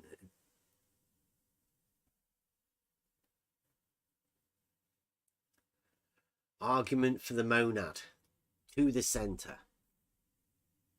I mean, within that, the video, I'll put it out maybe tomorrow or whatever. But this argument to the monad, his premise was that the earth doesn't fall because it has a center. Yet everything has a center and falls with the inclusion of a center. So this is just an assumption. It is not an argument. Three assumptions. This is assumption and unprovable. You cannot prove that.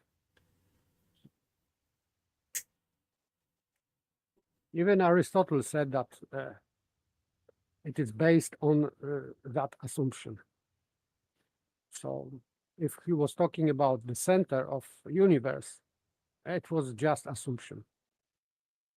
And he admitted that. It was an impossible assumption too, right? It's so filled with contradictions. I find it hard to imagine that Aristotle could assume an impossibility. I'm struggling with that personally. Aristotle assumed that, but he, of course, he's deriving that from, let's say, because this is just cosmology and cosmogony at that time. So this is pure speculation. So I'm referring to this book only. So he's assuming that. Exactly, but you're saying he's assuming that. I would say for the guy to be the same guy that wrote the Organon, and also so closely linked to logic as in Euclid, that for him to put an assumption that he knows is an impossibility, then what's he doing? Like, that's not logic at all. Maybe he wrote that before he developed Organon. I don't know, but I found there are many contradictions, weak arguments, and this is just it's not what you'd expect from Aristotle. Absolutely, right? Absolutely not. So I would Absolutely say myself, very highly dubious that is a work of Aristotle's, or if it has been a work of Aristotle, it's been altered a lot in the years following. Maybe because, for example, this what Bebe was presenting on Blue Marble Science, this horizontal chord line, this is from Aristotle. I have read that. So his whole straight out of Euclid, that. Yes, but this is Aristotle, let's say, or not Aristotle or whatever, in this book. This is argument that if you join this chord line, and this chord line, of course, has extremity, then water will go to the center of this straight line, which is height of the triangle, isosceles triangle. Sides are radii, and the height is in the middle, and the water will go to the center because this height of this triangle is closest to the center of the Earth. So it is, for him, it is going down. Mm-hmm. In this argument. That sounds like spirit level having the bubble in the middle. It sounds like the upward curving horizontal to elevation profile, which is why I say it's an impossibility that he actually thought that. Yeah, but this is what is written in this book. Yeah, it's the globe argument. It's the dogmatic globe argument that is wrote out in that book. It's highly illogical and impossible. Yet, yes, it being wrote in the book is not an argument. It's an impossibility. You can argue about it being an impossibility. You could not argue in favor of it being true. The only thing you could say is you could argue that it was wrote in a book. But that's not much of an argument.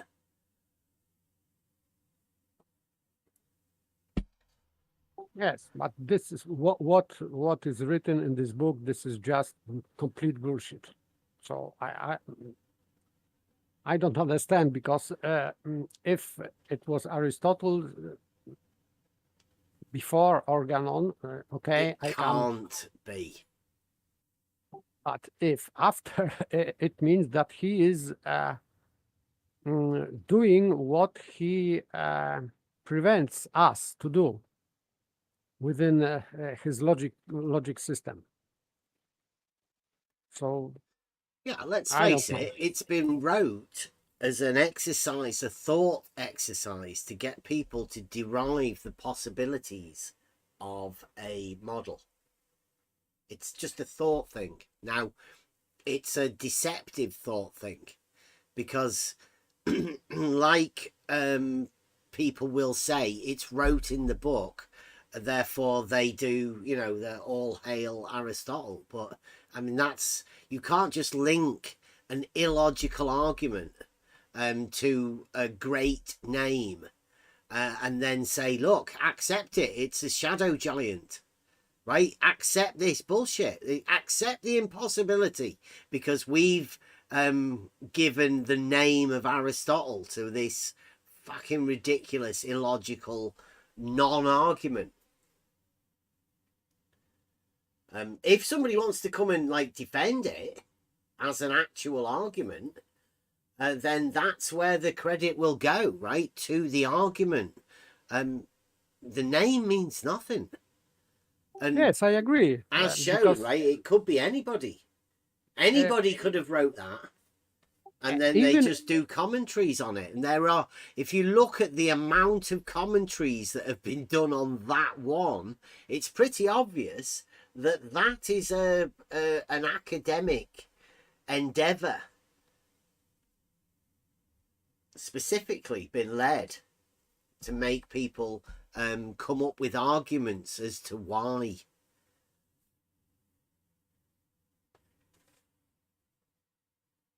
I think. And I'm up for me personally, it doesn't matter if it is written by Aristotle or not, because as Aristotle himself said that Plato is friend, but the truth is more. So I would refer, if this is Aristotle, I would say that, okay, Aristotle is friend, but the truth is more. So if it was Aristotle, I will still rebuke him. Yeah, that's why I say it's an impossibility. It's not an argument. You can't build, an impossibility into your premises. And I don't think Aristotle would ever have done that. Right? Because everybody knows you've got up and down. Now, are you going to assume that they're opposite to each other? Yes, and he is doing that. So he says that down is to a location, whereas up is to every location. It's literally, it's an opposite. Down is a location. Up is not to a location.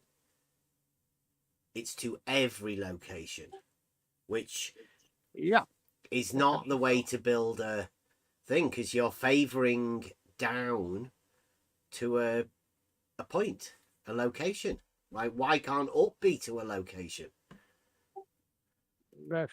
There is more in this example, because when he's creating this triangle with this horizontal, let's say, chord line, this chord line is perpendicular to this height, which is vertical.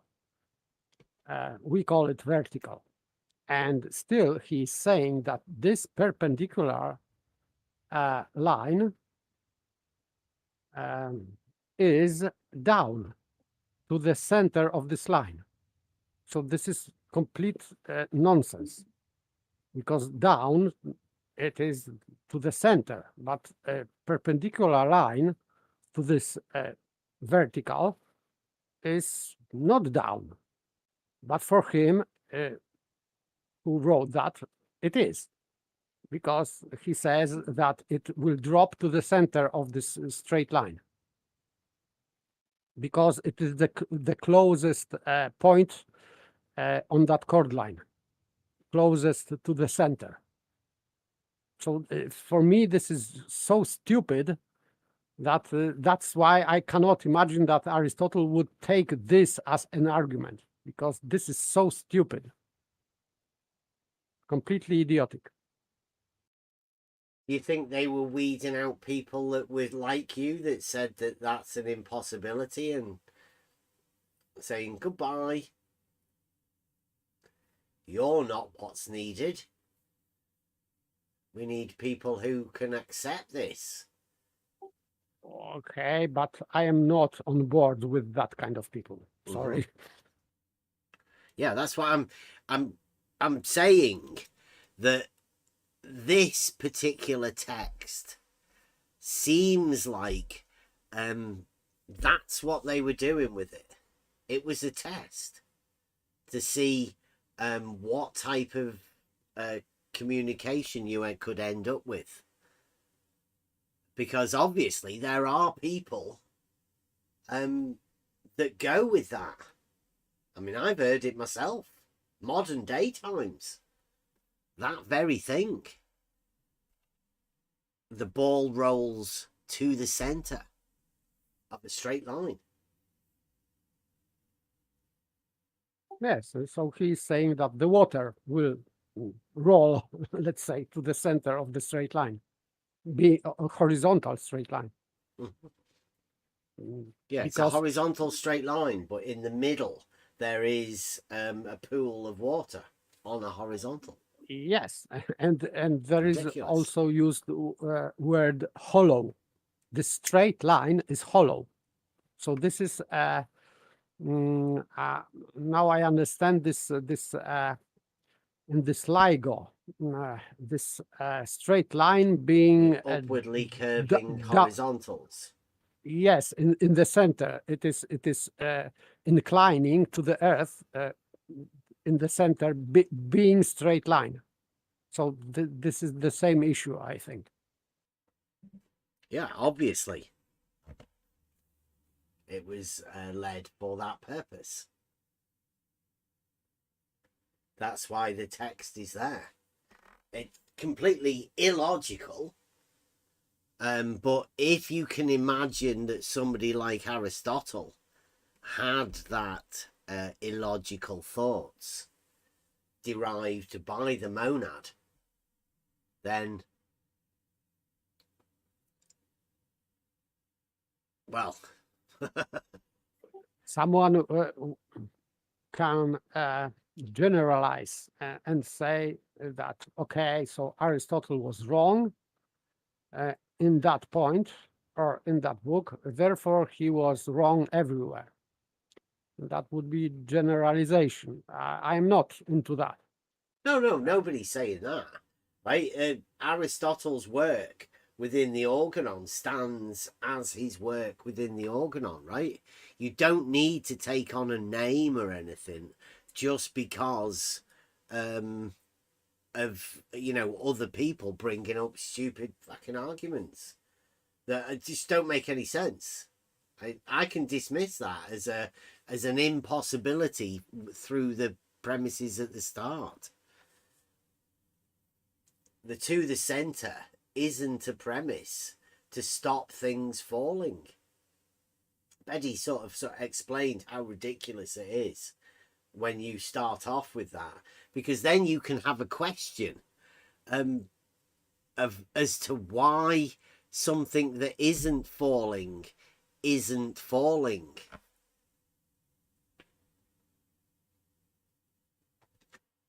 That makes no sense. It's a nonsense. Yes, I agree completely. So this is that's why his this center of universe to which everything is going. Not everything, but Earth is going. It is just assumption, and he didn't back it up anyway.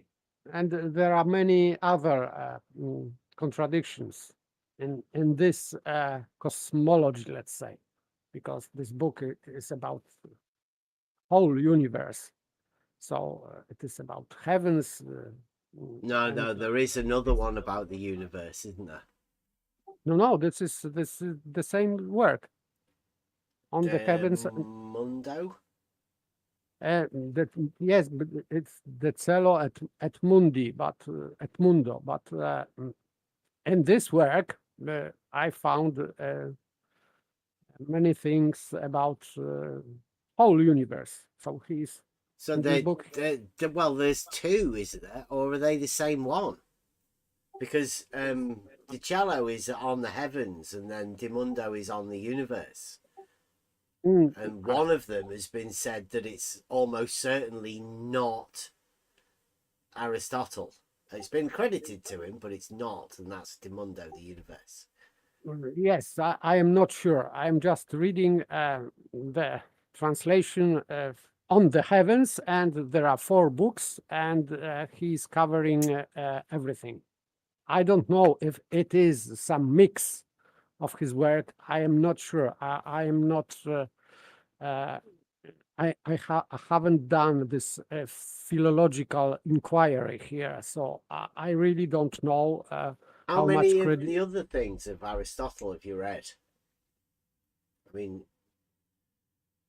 mean, I've only read the Organon, right, of Aristotle's works, and there is a load of notes on it, and it seems like when you're, because of the translations, and whether it be a direct translation or however, it seems as though the argument has to be, you have to work through it. It's never as easy as just reading it. It's almost like Euclid in a way, where there's that process for you to gain an understanding needs to be worked over, preferably with other people as well, so you can go backwards and forwards to learn exactly, you know, what the meanings were of what they were talking about. And it's not a very quick process. Yes, I understand. Well, that's it's why not the same. I don't think it's the same as that. Like, there's a definite difference between the cello and the organon. Maybe I didn't read Organon yet, but this book, the cello, is about. In this edition, I am reading. It is about everything. So he's talking about Earth, shape of the Earth, and whole universe. So. And he's refuting or discussing with, let's say, other models, like flat Earth also. there is also about that, because he's discussing and refuting other models, and they why they are impossible and why his model is the only one that could be true. So,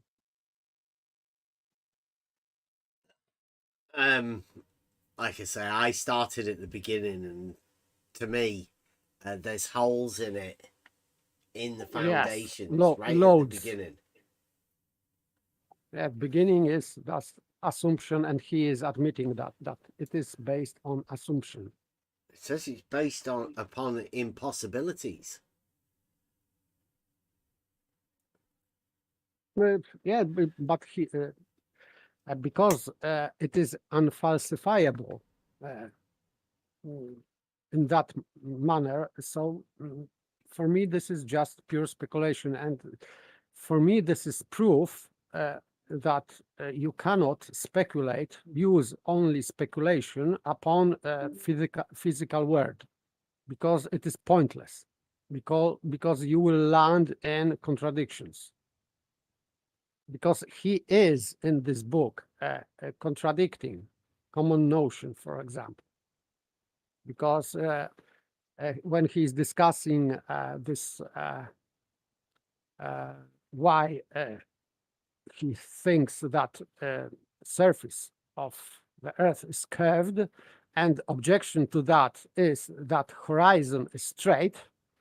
So his refutation is that it is seemingly straight because the Earth is big. So that's why we cannot see curvature. This is repeated by many people right now. So this kind of argument, like seemingly straight, that flat Earth math is bringing, this is old, like 2,000 years old argument. For me, this is just silly refutation, because common notion says that this horizon is straight, not curved. And that would be his refutation. For me, this is just stupid.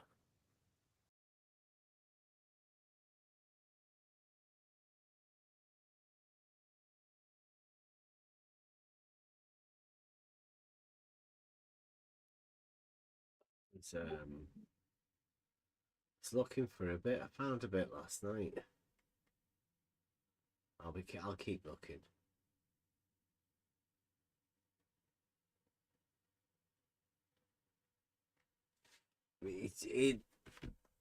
There's sort of false dichotomy that seems to be missed at the beginning.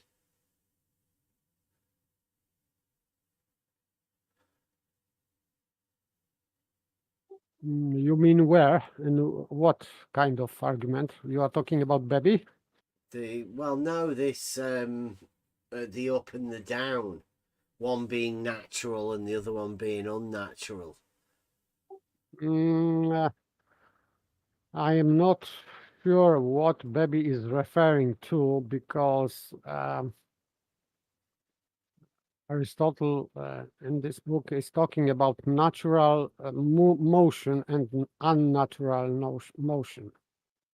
So I haven't read this whole book.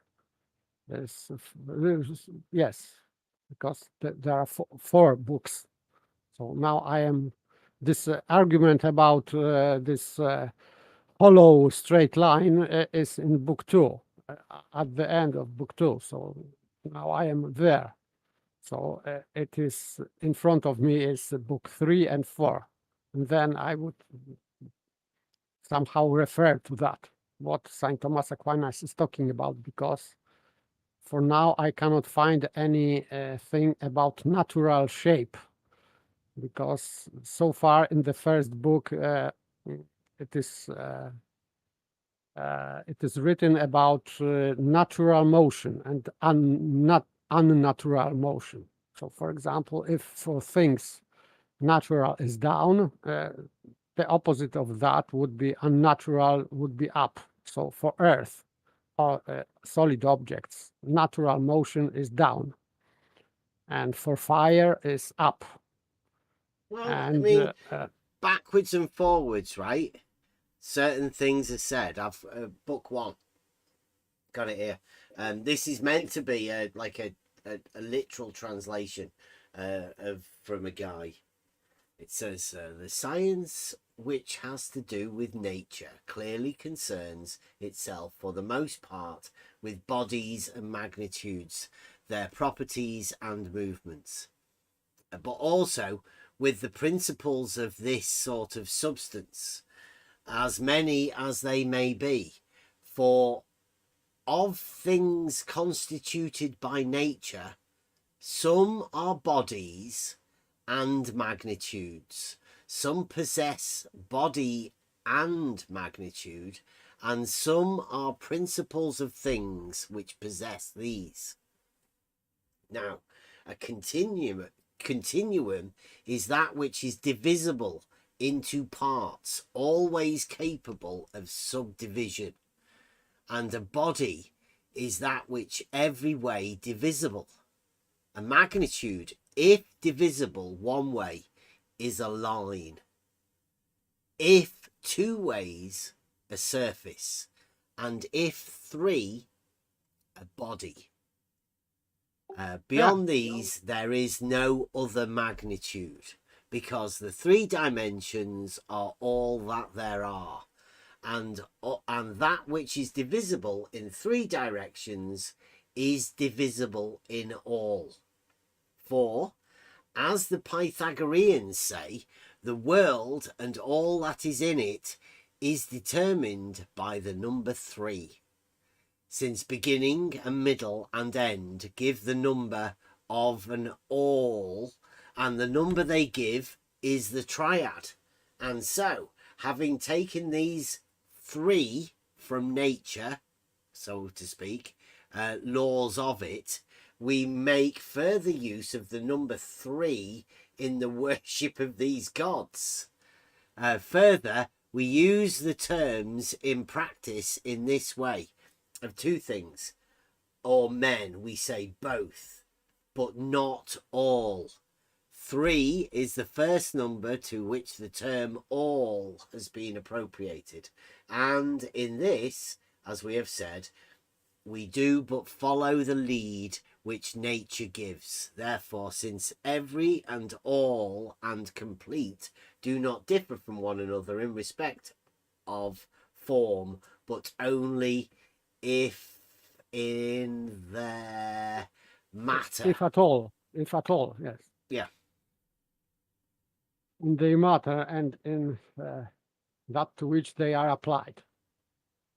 So yeah, but you can see that even in this start, he is starting from some, let's say, ideology.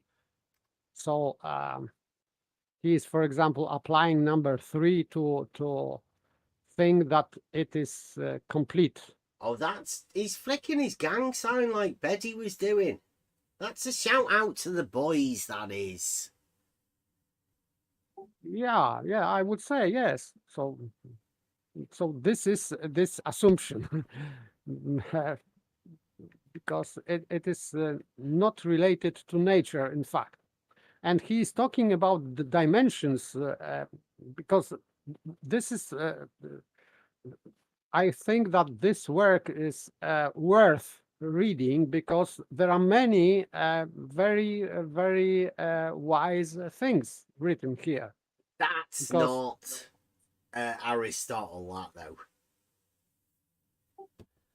I don't know, but still, because he's talking about dimensions and why they can be only 3, and this is true. And now, in the second book, I think he's talking about how it is related, because he is talking about the in which direction the heavens are rotating. So he's talking about our natural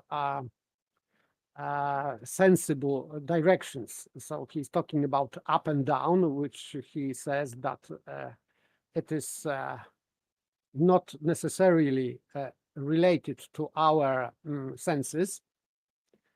But other two directions, it means left and right, and back and forth or forward. They are related to our body, because we recognize left and right because we have two hands or two legs. We have pair of that, or eyes, and that's why we cannot discern between left and right, but this is connected to our body, and also forward and backward. So he is relating this forward as depth, this third dimension. So depth for him is third dimension. And he relates that to our vision. So that would be perspective, I would say. Like I say, I don't consider that. If let's say the journey that I've been on, led by Logos, has led me to see what the 33 is.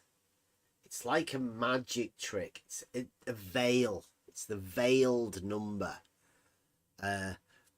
where people want to hide stuff. If you want to tell people, don't bother looking into this, you literally place the threes out to let people know that this is what you shouldn't be drawing people's attention to.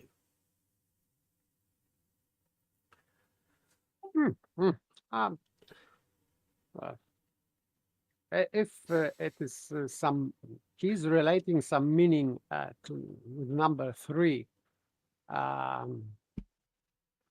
to the gods. So okay, but it still proves that his assumption is not logical. It's not based on logic. So he's starting from some kind of ideology, or maybe religion, or whatever. I would say rather ideology. It says oaths, for instance, usually appeal to 3 gods, as in the Homeric appeal to Zeus, Athene, and Apollo.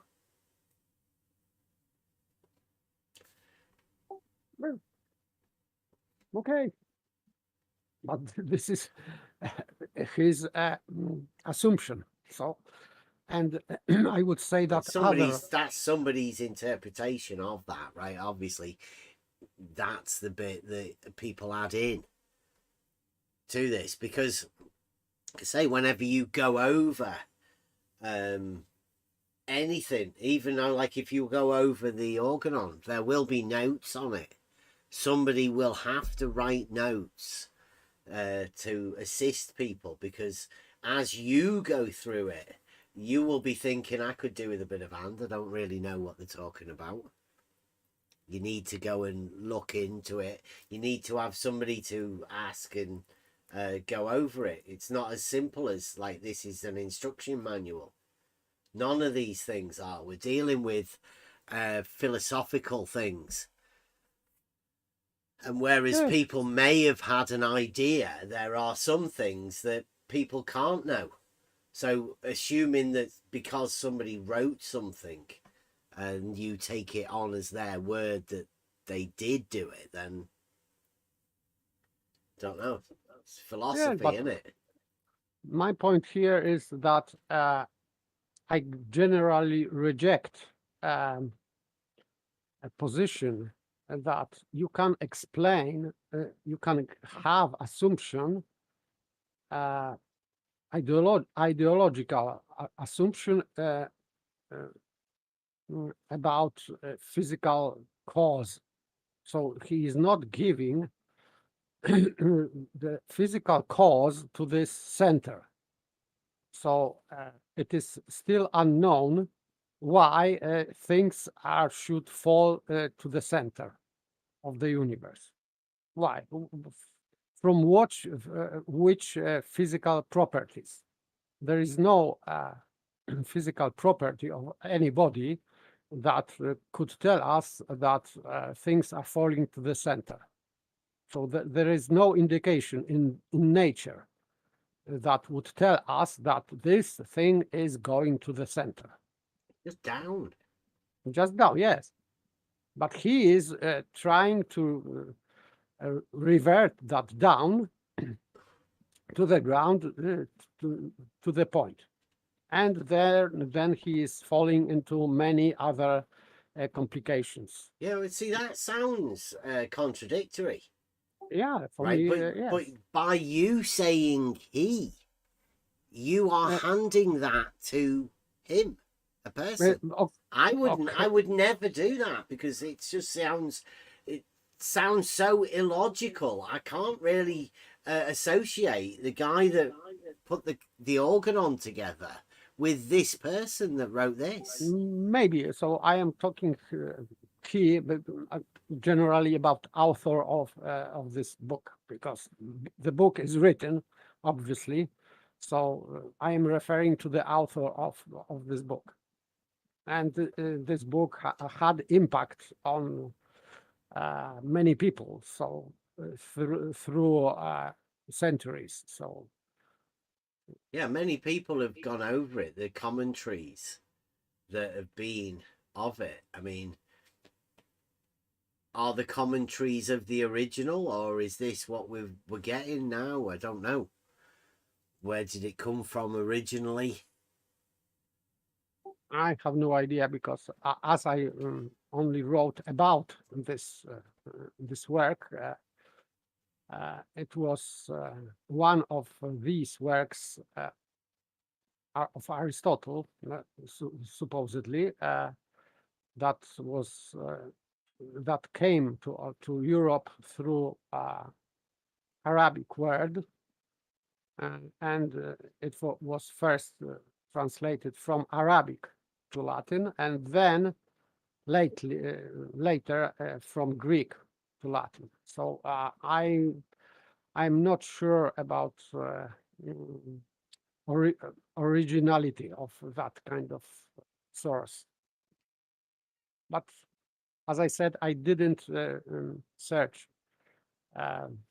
about that, from how credible this work is, and if this ascribing this to Aristotle in its totality, because you know, maybe it is very often in the history of written things that something was partially, for example, from Aristotle, and many people just added something to that or removed, and it still was titled as Aristotle's work, because some people were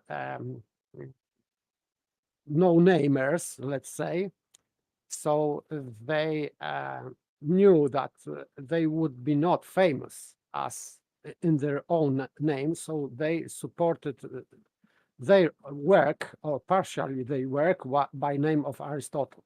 So yeah, maybe they put their commentary within it. Maybe they scrubbed what he did. You know, the bits that they wanted to change, and they just changed it. They wrote their bit in. Yes, it is possible, and still it is ascribed to Aristotle, because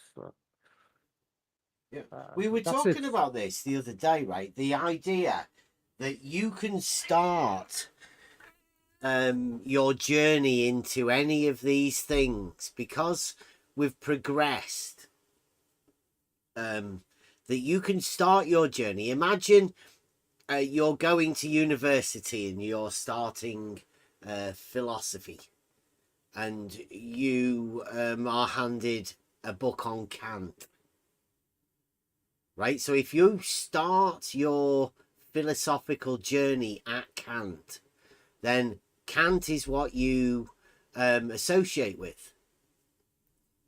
Maybe Hume. frig, right? Maybe Bertrand Russell.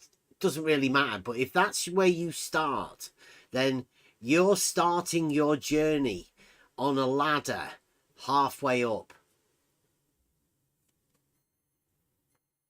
Yes, I understand, because Kant's, let's say, philosophy is, and not only his, but like Hume, is based on refutation of Aristotle. So first, in order to understand what Kant is refuting, you have to learn Aristotle's anyway, because without knowing that, you just cannot understand what he's talking about. Okay, so now let's assume that your journey into Aristotle was through Giacello. Right? Now, your idea of Aristotle's arguments are based upon impossibilities. So basically, what I'm trying to say is that if everything you base everything you learn from is what came before it, and without having the firm foundations of where you're starting from to be known, then how can you be sure, your path through it, through your journey? I mean, in modern day times, there have been so many philosophers that you could study for years and never even attempt to go to Aristotle. At least judging by the stories that you get told, that modern logic, it was revolutionary, right? There was no need for the old, because the possibilities within modern logic gave them the ability to rewrite the old logic.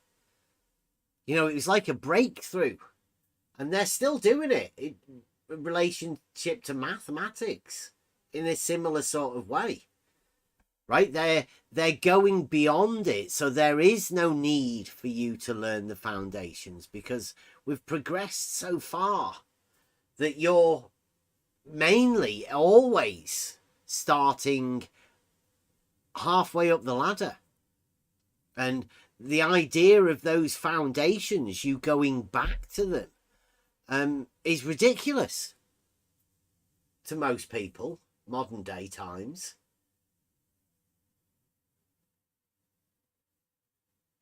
Yes, I agree, but still, I always wanted to get to the roots, because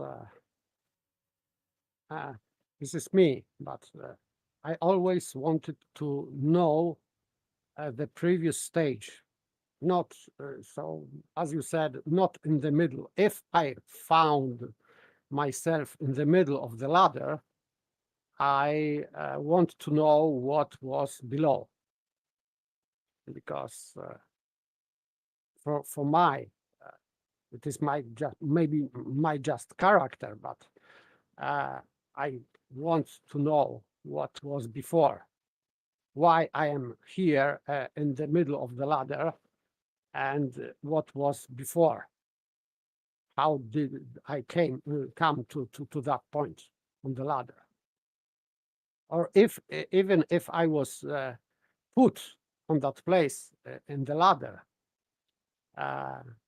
so I want to know the path below to previous stages.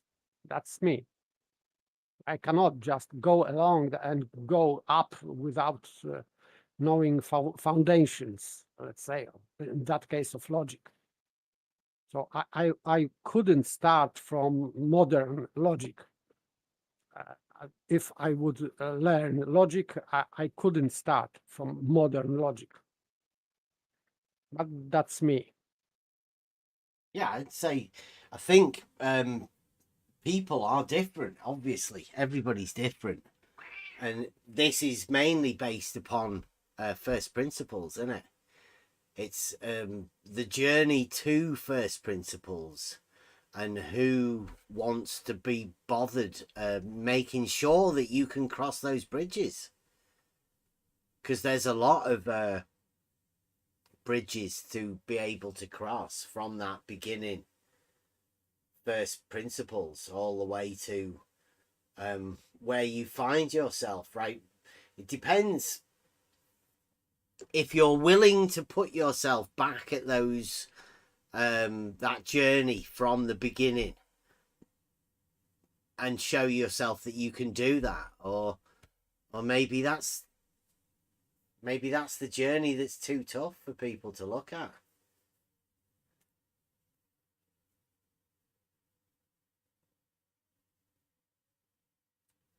I don't know. I think there's a part that's going to be coming around pretty soon, where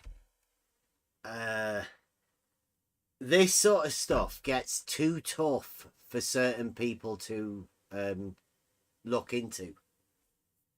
And I don't blame people for that, because if this goes wrong, there's a lot at stake for people, especially if you have a model.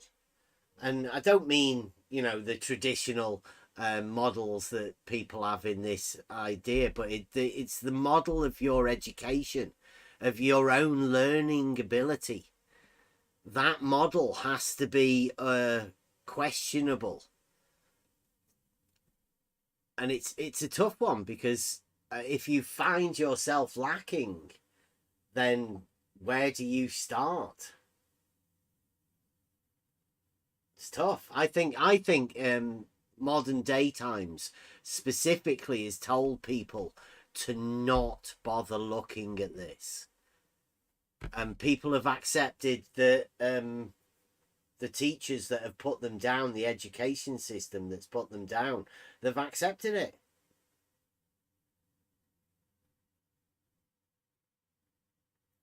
Because modern day is technology, and you just have to be kept down in fear. Imagine that you are stupid. Yeah, fear and ignorance. Yeah, I agree. Yeah, this is modern day, let's say, education and governing people as a mass, a total. So stupidity and ignorance. Yeah, and fear. Yes, and that's obvious.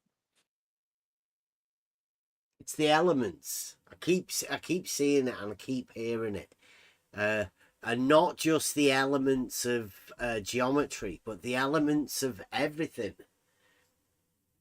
In order for you to fully understand something, to gain knowledge from it, you have to have a foundation that's solid. And that always requires going right back to the beginning principles of everything. Depends whatever it is that you want to look at. But you have to be able to understand it from the elements, the basic components of whatever it is that you're looking at.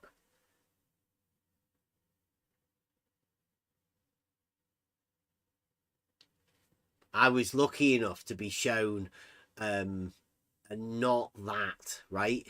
When I was coming into a debate or an argument, a conversation about straight and level, somebody said to me as a rebuttal to straight, non-Euclidean. Now that caused me to look into Euclidean. I had no idea. You do know what straight is though, right? And for somebody to tell you that straight isn't straight, or that level isn't straight because of non-Euclidean, that's my introduction to it. So obviously my introduction to these elements was actually a book called The Elements. The introduction was just about as good as I could imagine. I literally was handed the elements as a guide to be able to understand first principles, and there is no better tool. The organon, the elements of logic, is way more complicated to understand. You need to go over it. You need to communicate with people to understand it. But I mean, part of that is rhetoric. So that's needed within the understanding of it. But the elements of geometry is the perfect book to teach you the law of identity, the excluded middle, the proof system, the axioms, to know what the foundations of all of these things are, and then to go through the demonstrative process. It's basically what Aristotle talks about within forming arguments and demonstrations within this, and it adheres to the traditional science, the gaining knowledge, how you learn and how you acquire knowledge through demonstration, through the principles of logic. It's perfect, right within that one book, which is what I got handed by some guy that came up with a rebuttal about non-Euclidean. It's just literally just a not that. But today, this is where we are in modern day times. I can guarantee you there are people that have stepped on the geometry ladder at non-Euclidean. They won't even understand the elements of Euclidean to be able to say not that. They're already starting off with a not that. Yes, without knowing Euclid. So, in fact, they don't know really what this non-Euclidean is. Well, I mean, to them they do, though, right? That's where they've started. So that's their understanding. That's modern times. That's modern stuff. Modern logic, modern mathematics, modern science. That's what we're up against. We're up against blue marble science. As in the scientific method, the people that have started higher up the ladder than you are now. Right? They think they've been handed a boost step by the shadow giants. And they're up there on the ladder already, laughing at you. When you're just trying to find the elements. You're still trying to get a firm footing in first principles. But their first principles is in the clouds.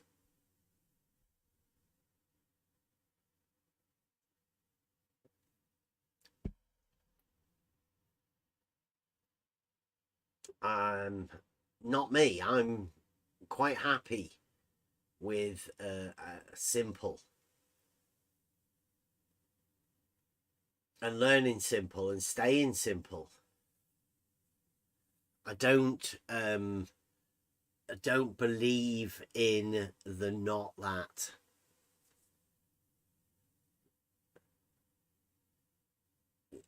To me, the not that doesn't exist, because the that does exist.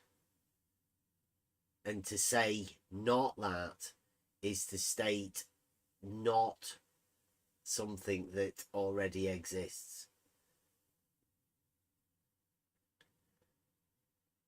And not something that does exist is something that doesn't.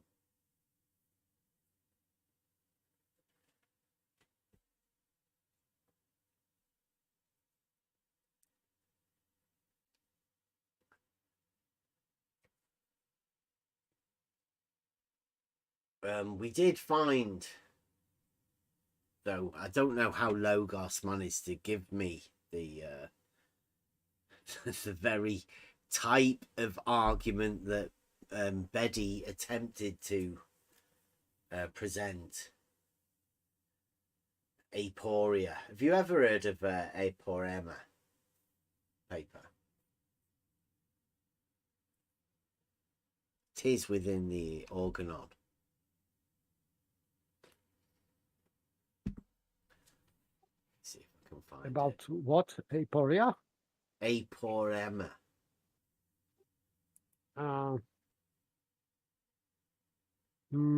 I'm not sure. Maybe, but if I did, I forgot. So I'm really not sure.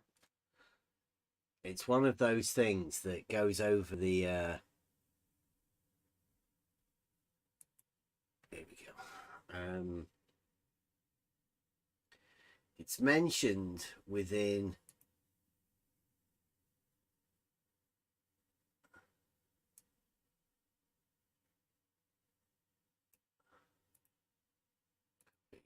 Right, so coming in the live chat, this is a statement that took my eye as I was looking for what sort of an argument Betty could possibly be coming up with. Right, I was looking to how Aristotle formed arguments. Came up with this. It just stuck out to me, right? Logos went, yeah, I have this. An aporema states it there.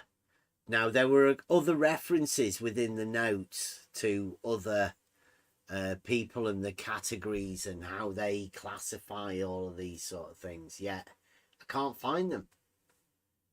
You'll struggle trying to find this. It's a moth or something. Obviously not a moth. I'll give you the next one, which is I think this is a better example of a definition. This is why I think Aristotle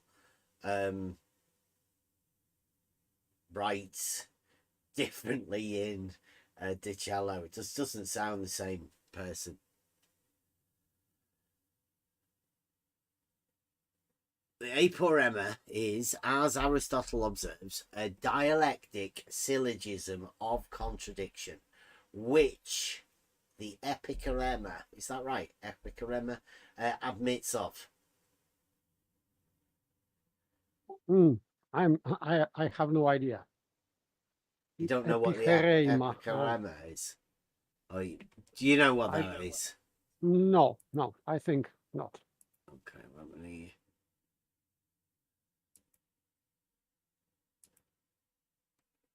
Epicorema is a syllogism in which some statement supporting one or both of the premises is introduced with the premises themselves. So that would be some kind of circular reasoning, I think. Right, so this aporema is a dialectic syllogism of contradiction, of which the epicorema admits of. Right, so the contradiction is within the premises. Right, it's not induced, it's not a rebuttal to get out of an argument. This aporema is literally a syllogism with the contradiction inside the premises. It's delivered within the syllogism, and quite rightly called an aporema, because the contradiction is placed within the thing. So the result is that you are placed within aporia when shown an aporema. But that's okay. just my idea, right? Because there's nothing mentioned about it. No, it's not even out there. This thing got killed off with Socrates.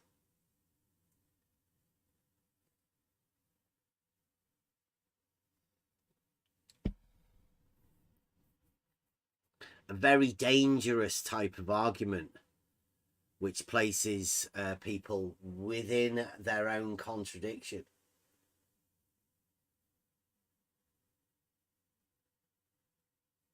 Some might say impossible to answer, impossible to talk about, almost ECV inducing. Probably the reason why most people will turn and run.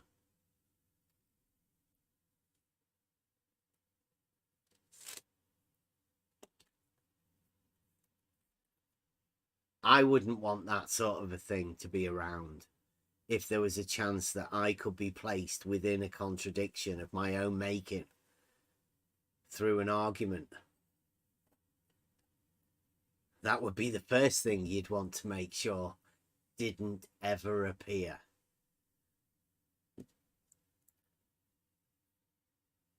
And strangely enough, Betty handed it over to the Blue Marble scientists.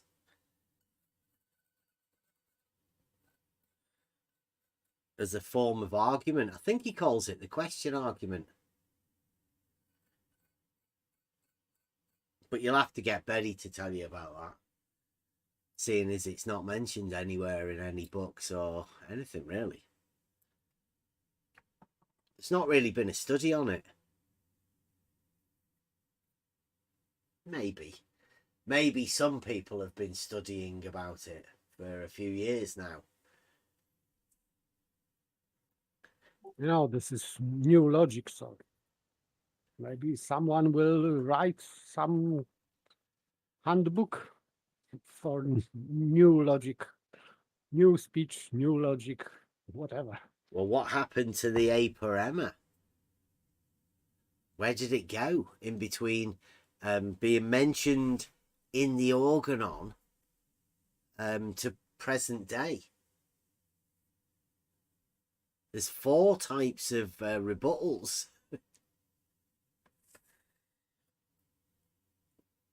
To sophistical refutations. A.M.S is one of them. Yeah. It's a moth.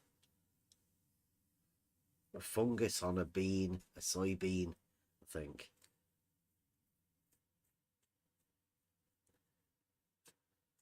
And obviously what Betty's been talking about. Telling you, this is groundbreaking stuff.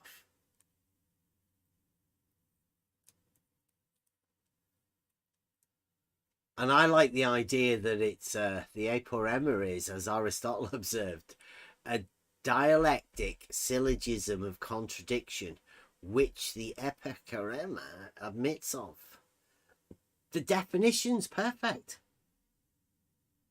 You don't need a book to tell you what that is. You can work it out. Or, let's say, you can work it out provided you've been on a few steps that give you the information to be able to do that. But if you've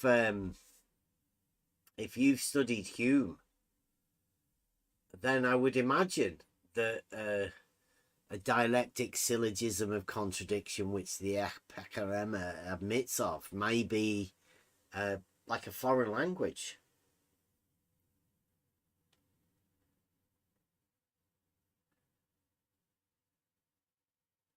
Yeah. Eric says it sounds pretty spot on. A.M.S. Google it. See what you come up with. But I tell you, it's within the organon.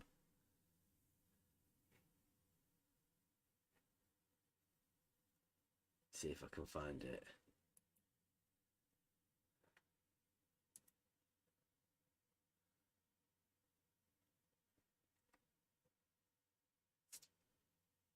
It's got here, the reprehension of arguments themselves differs from that of persons employing them, as sometimes the person questioned is the cause of erroneous discussion.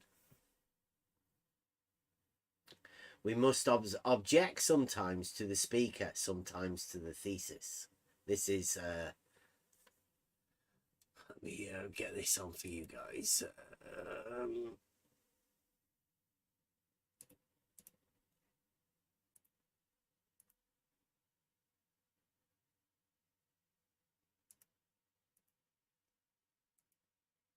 So,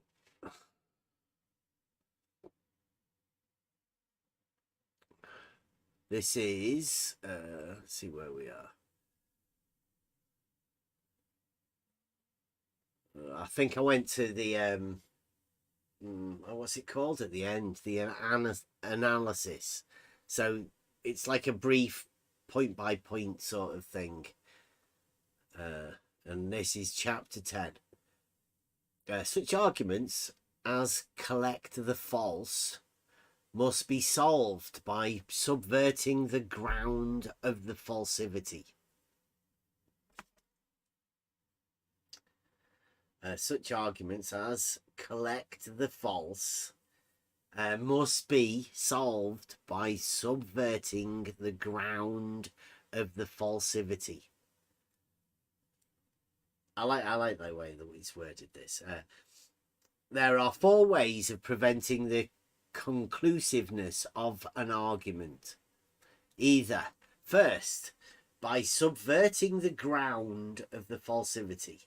Secondly, by objecting to the querist.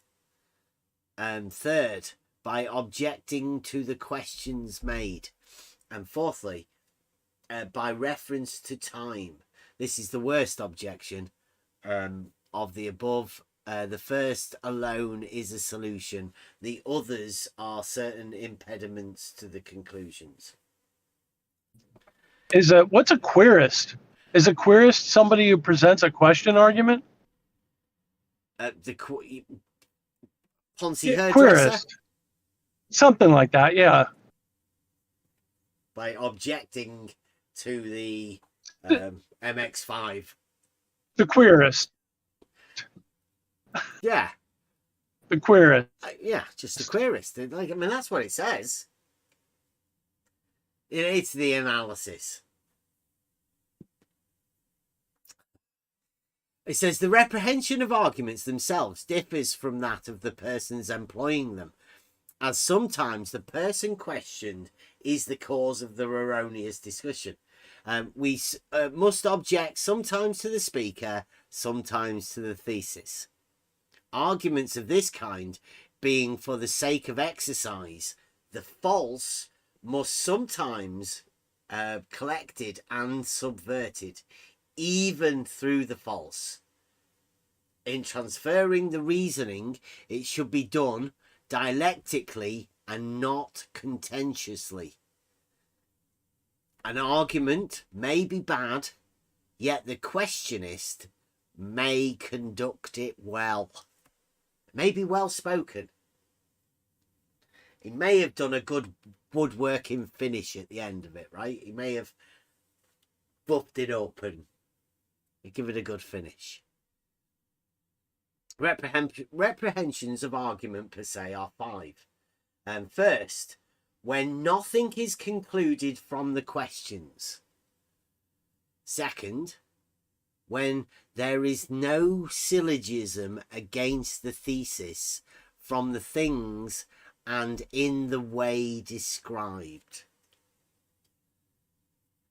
Third, if there be a syllogism from additions worse than those questioned and less probable than the conclusion.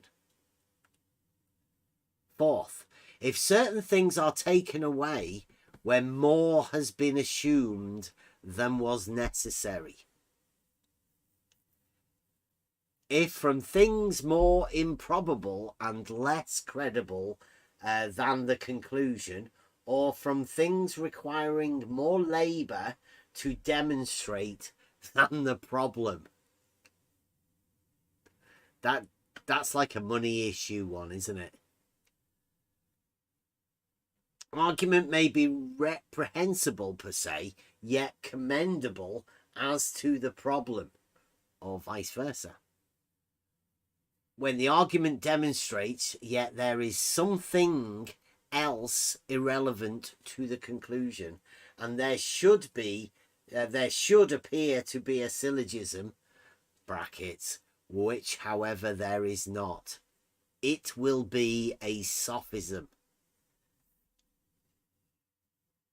10. A philosopher is a demonstrative syllogism. We need to go over all of these sort of things, but I wouldn't surprise me if there's not much mention of them. Modern day logic probably has no need for these sort of things, whereas I consider them vitally important. An epicorema is a dialectic syllogism.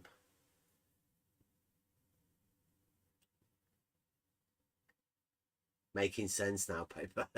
A sophism is a contentious syllogism. And an aporema is a dialectic syllogism of contradiction. 14. If demonstration occurs from two propositions of unequal probability, what is demonstrated may be more probable than either.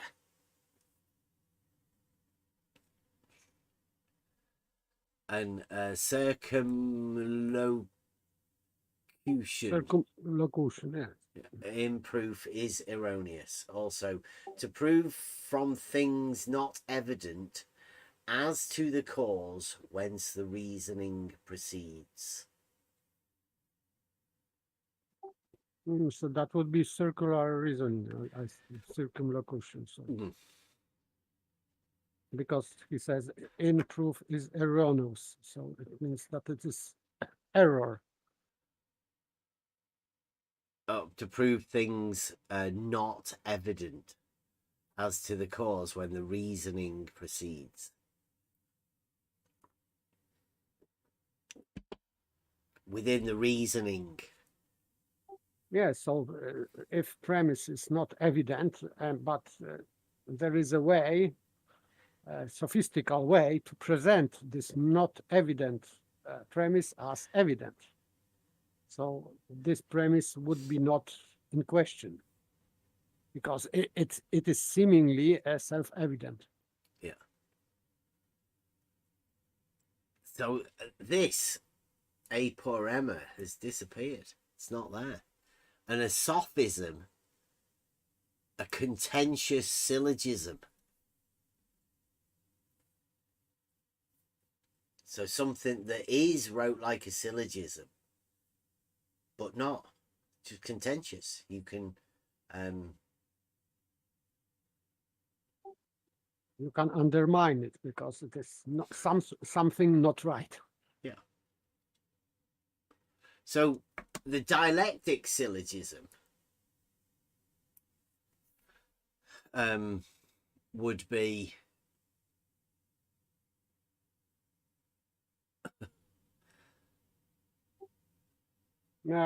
from probable proof. So let's say that premises would be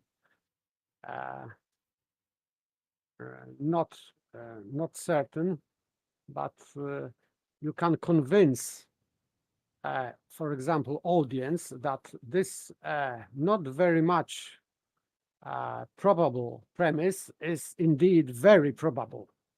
If you have skill to convince audience that this not very much probable premise is indeed very, very probable, and it has to occur.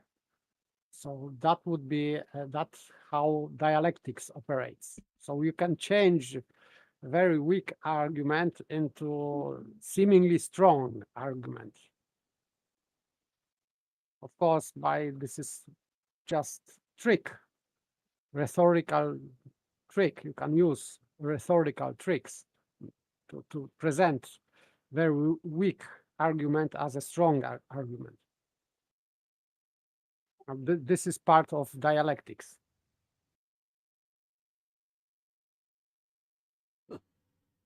Because dialectic is convincing opponent, is not arguing, it's not looking for win from a better argument, but is you are just trying to convince opponent that, for example, you are right.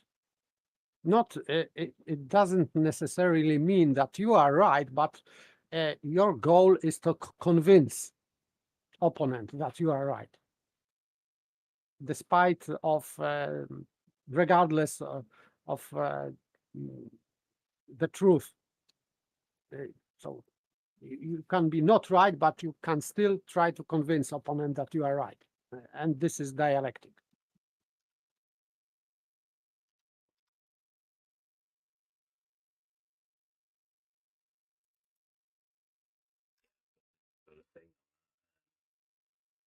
Philosophy uses critical thinking and reasoned judgments to determine the truth of a matter, while sophistry bypasses critical thought and only uses the art of rhetoric to convince others that they are correct.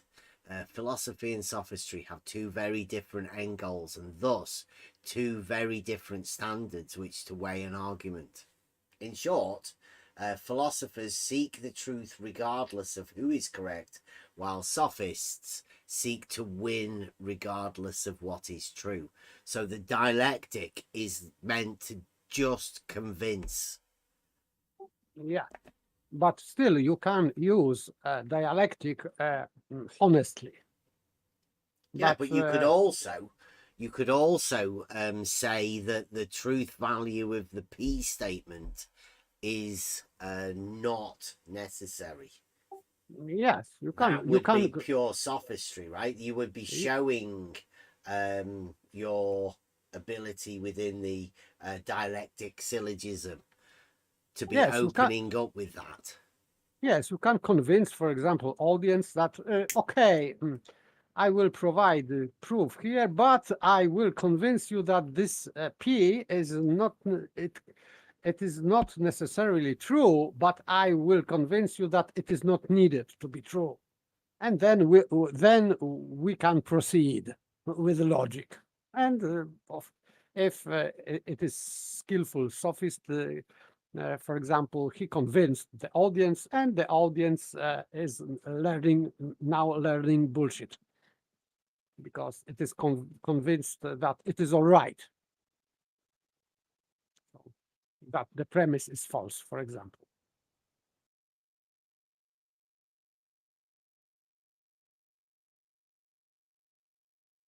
Got chapter 11 here as well. An argument is clear which requires no further interrogation.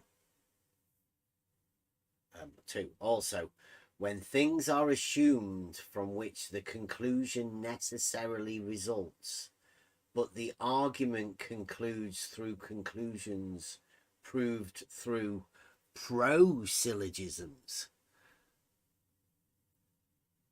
The argument concludes through conclusions proved through pro-syllogisms. Also, if anything very probable is deficient. So conclusion from conclusion. So yes, because you can create chain reasoning. So you can create other syllogisms to support your position. For example, you can prove your premises. So yeah. An argument is false in 4 ways. First, when it only appears conclusive, i.e. is a contentious syllogism.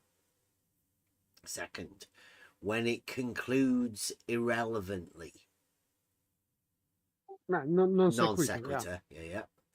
Or in an erroneous method, like a paralogism. Oh yes, or you let's say you you were changing subjects or predications where you should not. So that would be method, wrong method, for example, or just adding something to predication or whatever. So there are, I think, many ways to be erroneous. I would say that that would be just violation of simple syllogism in any way. Or through falsities. Just being spotted, right? Yeah. So for example, this the case. This if premise is true. So you can't say that this premise is true, but it is not true. So you are trying to prove using falsities as being true. Or by too many premises, too many stated facts about it, you know, like you've built too much within it. Yeah. It says, I like this one. It says, if the reasoning is false, it is the fault of the arguer, yet sometimes inadvertently. Now that's a paralogism. Right? You've taken on faulty reasoning. And you've accepted it. Therefore, it would be the reasoning is false. It's the fault of the arguer, yet sometimes inadvertently. Maybe they've took on the words of a shadow giant.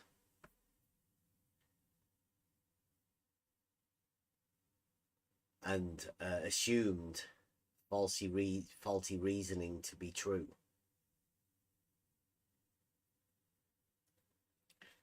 Number 5, wherefore the first consideration of argument per se will be whether it concludes. Next, whether it concludes the true or false. Thirdly, from what data.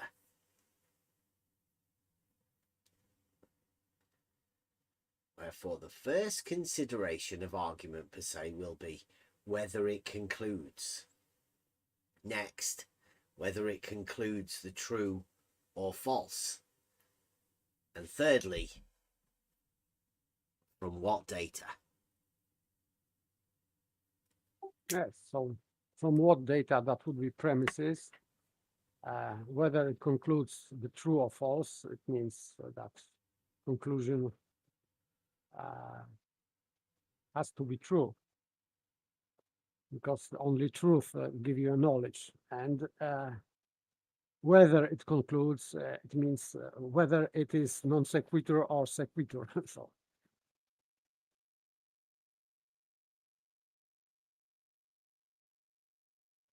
or just inconclusive. You can say that something is inconclusive. So that would be not conclusive.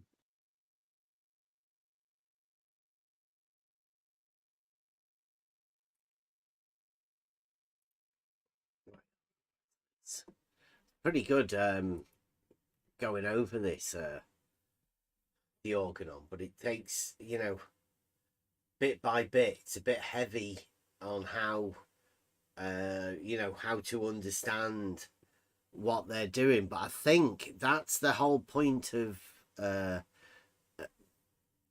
logical process. Like Euclid, it's not a good read.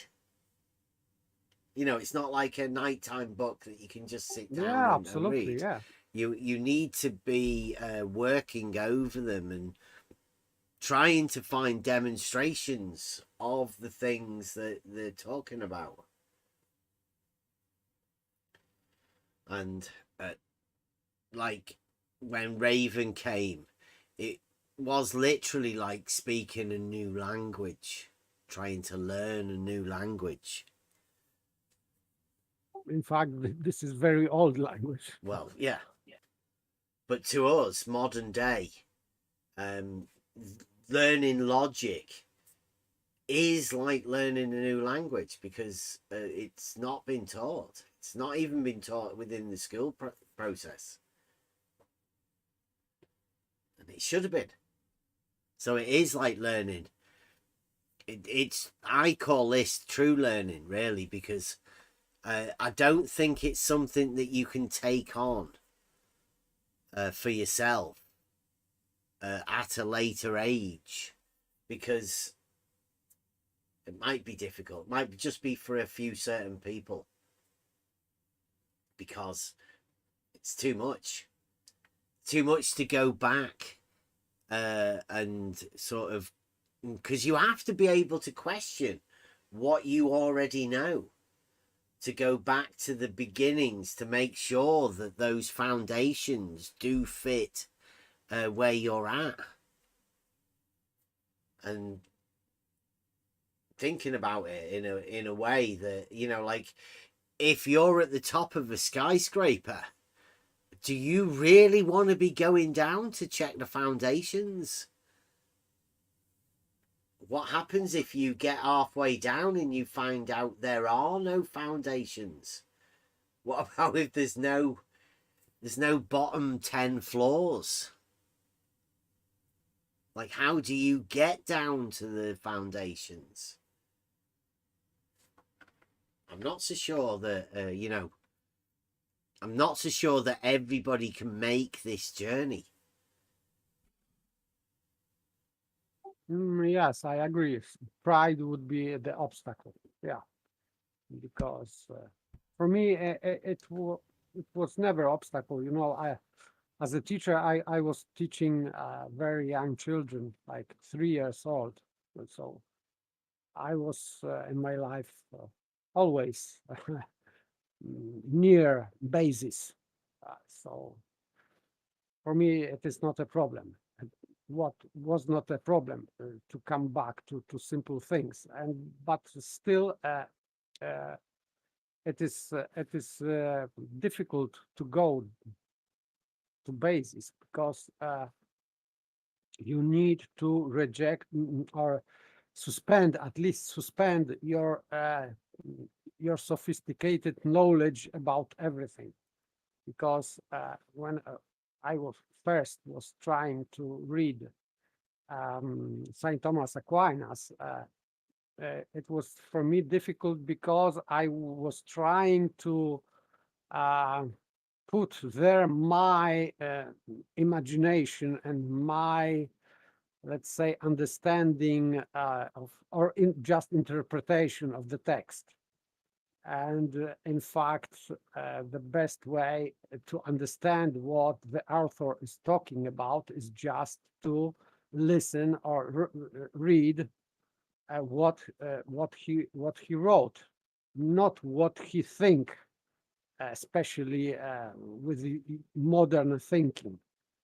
So it's like trying to read text without your interpretation, your bias.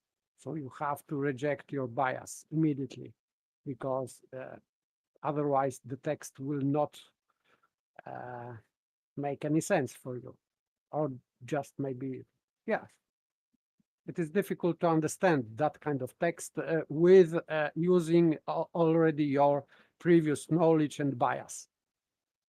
Yeah, I think whenever you get this, like Euclid, you can go through the demonstrations and actually do the propositions to work that out for yourself, and everybody would have a similar idea, right? Because you've all done similar things.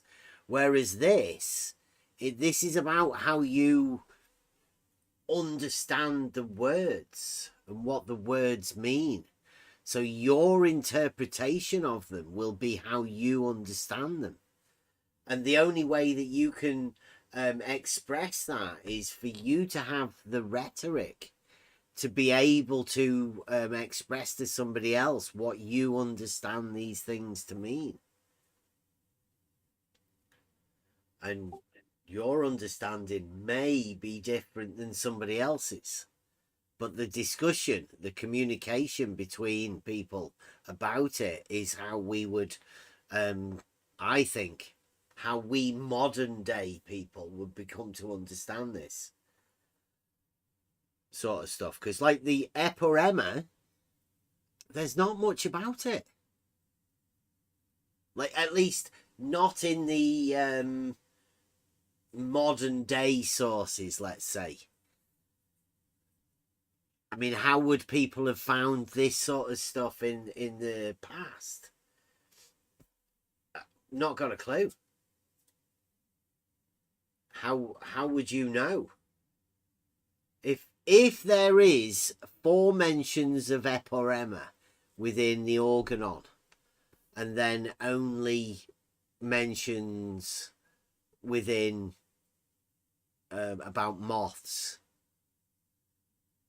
on Google,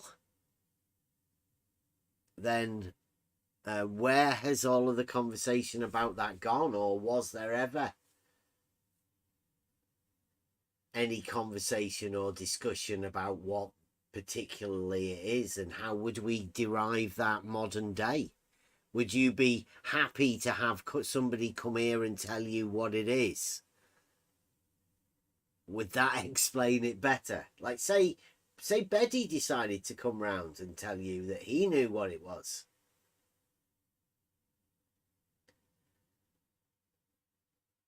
But he's interpreting, I would say, Aristotelian logic with modern. He's making consensus between Aristotelian logic and modern logic. So I would say that his interpretation would be not viable for me. Well, the point is that if there is no references to it anywhere other than these things within the organon, then where would we go from? Where would you, as a science sort of thing, Aristotelian science, gaining knowledge, how would you gain knowledge of something which I don't know, brief mentions within this organon? I think it's I crazy. can say that my way of learning logic was through text solely. So because this is what you are presenting now, it is just subtract from organon, and I'm rather into reading original text. And if there are some things that are difficult because there is chain reasoning and very compound sentence and etc., and many conditions, yes, so it would be even grammatically difficult. I am trying to read. I have to stop at that sentence and to read it many times, and even, so to speak, go to bed with that sentence and to think it through, because, and I cannot go further before I fully understand what the sentence was about, because it will be a gap in my mind, and I cannot go further with gaps. So this is my method. Sometimes it's a very tedious method, but this is mine. It requires patience. And I learned patience while reading Saint Thomas Aquinas, because without it, it is very difficult. You cannot jump from text to text. You can just cannot just read on the surface. It is completely useless. You have this is my way to study text. So not just read text, but study text.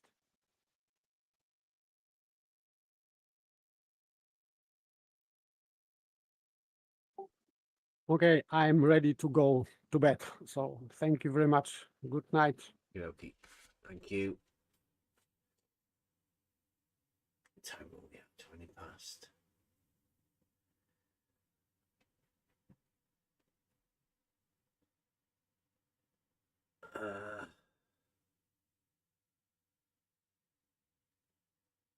Yeah, we definitely need to start going over the organon again. Pay homage to Raven. Like I say, I think these actual arguments and proofs will be tricky, because they're only proofs to the individual who acquires the proof for themselves. Anything that's not wanted will be just dismissed. And the more chance that you have of being introduced at a higher step along the ladder, the harder it will be for you, people to get a grip of it. Like the actual steps that you get within your introduction into anything, really, will lead the way that you carry on with that thing. If you have a bad teacher to start off with, then you will normally struggle, or imagine that you struggle. Or if you don't fit with the way that the teacher taught, you may have come out with an understanding that you are no good at certain things. I'm pretty sure that applies to everyone for something or another. So people know that you have your limitations, and some of the things that apply are the bridge of asses, that step that you just can't get over. Sometimes you probably can't get over it. So, I mean, do you just sit on the bridge, or do you go and find a different route?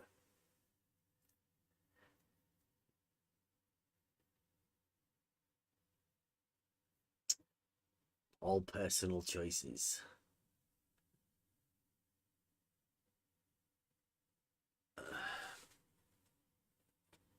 Right, so I don't know what's going to happen tomorrow. I don't know what everybody wants to do. It seems we're in a bit of flux at the minute. What's the chat think of in the YouTube? I'd say come into the Discord. There's a lot of stuff going on in the Discord about the future of what we're doing and where we're going to be going. I'm still trying to decide what's going on, but I think that's just modern day times, that it's tricky to know what's going on in general. I think everybody feels that. So I don't know, conversation, that's what we're about. If you want to come and have that conversation, fancy dipping your toe in, and click the thing, come on into the Discord. Like I say, I'm going to be talking to different people. I already have been.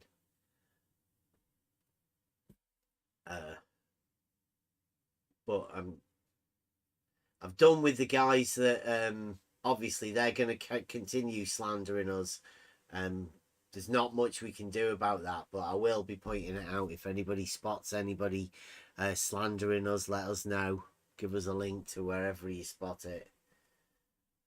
I won't personally be watching any of those sort of things anymore, because there's no thing to be gained from a non-argument or sophists, attempted sophists, shit or sophists. Anyone got a Buster song they want?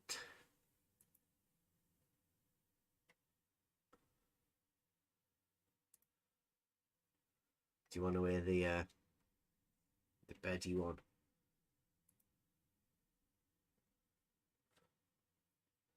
I'll play the long one for the Betty thing on the outro.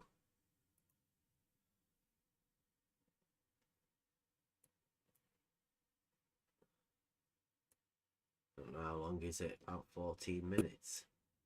Argument and all. I'll put it on for you guys in the Discord. Okay, thank you very much. Join us possibly tomorrow, maybe Friday. We'll have to see how it goes. Free for all Friday, or I don't know. We'll see what's going on tomorrow. Thanks for watching. Oh, wait a minute. This is not an argument in that form. Arguments have many forms. This is a question argument. We say if P and Q and R, if these three things, P, Q, and R, are true, right? If these are true, then we have a problem. If that is true, and if it is true that the Earth is just made of Earth and nothing else, if. You need to understand the word if. It doesn't commit me to saying that's true. If P, not commit me to the truth of P, saying that P. So if Earth and objects, if objects made of Earth all fall in the same direction, objects made of Earth fall and unimpeded, if there's nothing holding them up. Let me start again. Premise 1. Assume objects made of Earth, if unimpeded, right, if not held up by anything, they fall.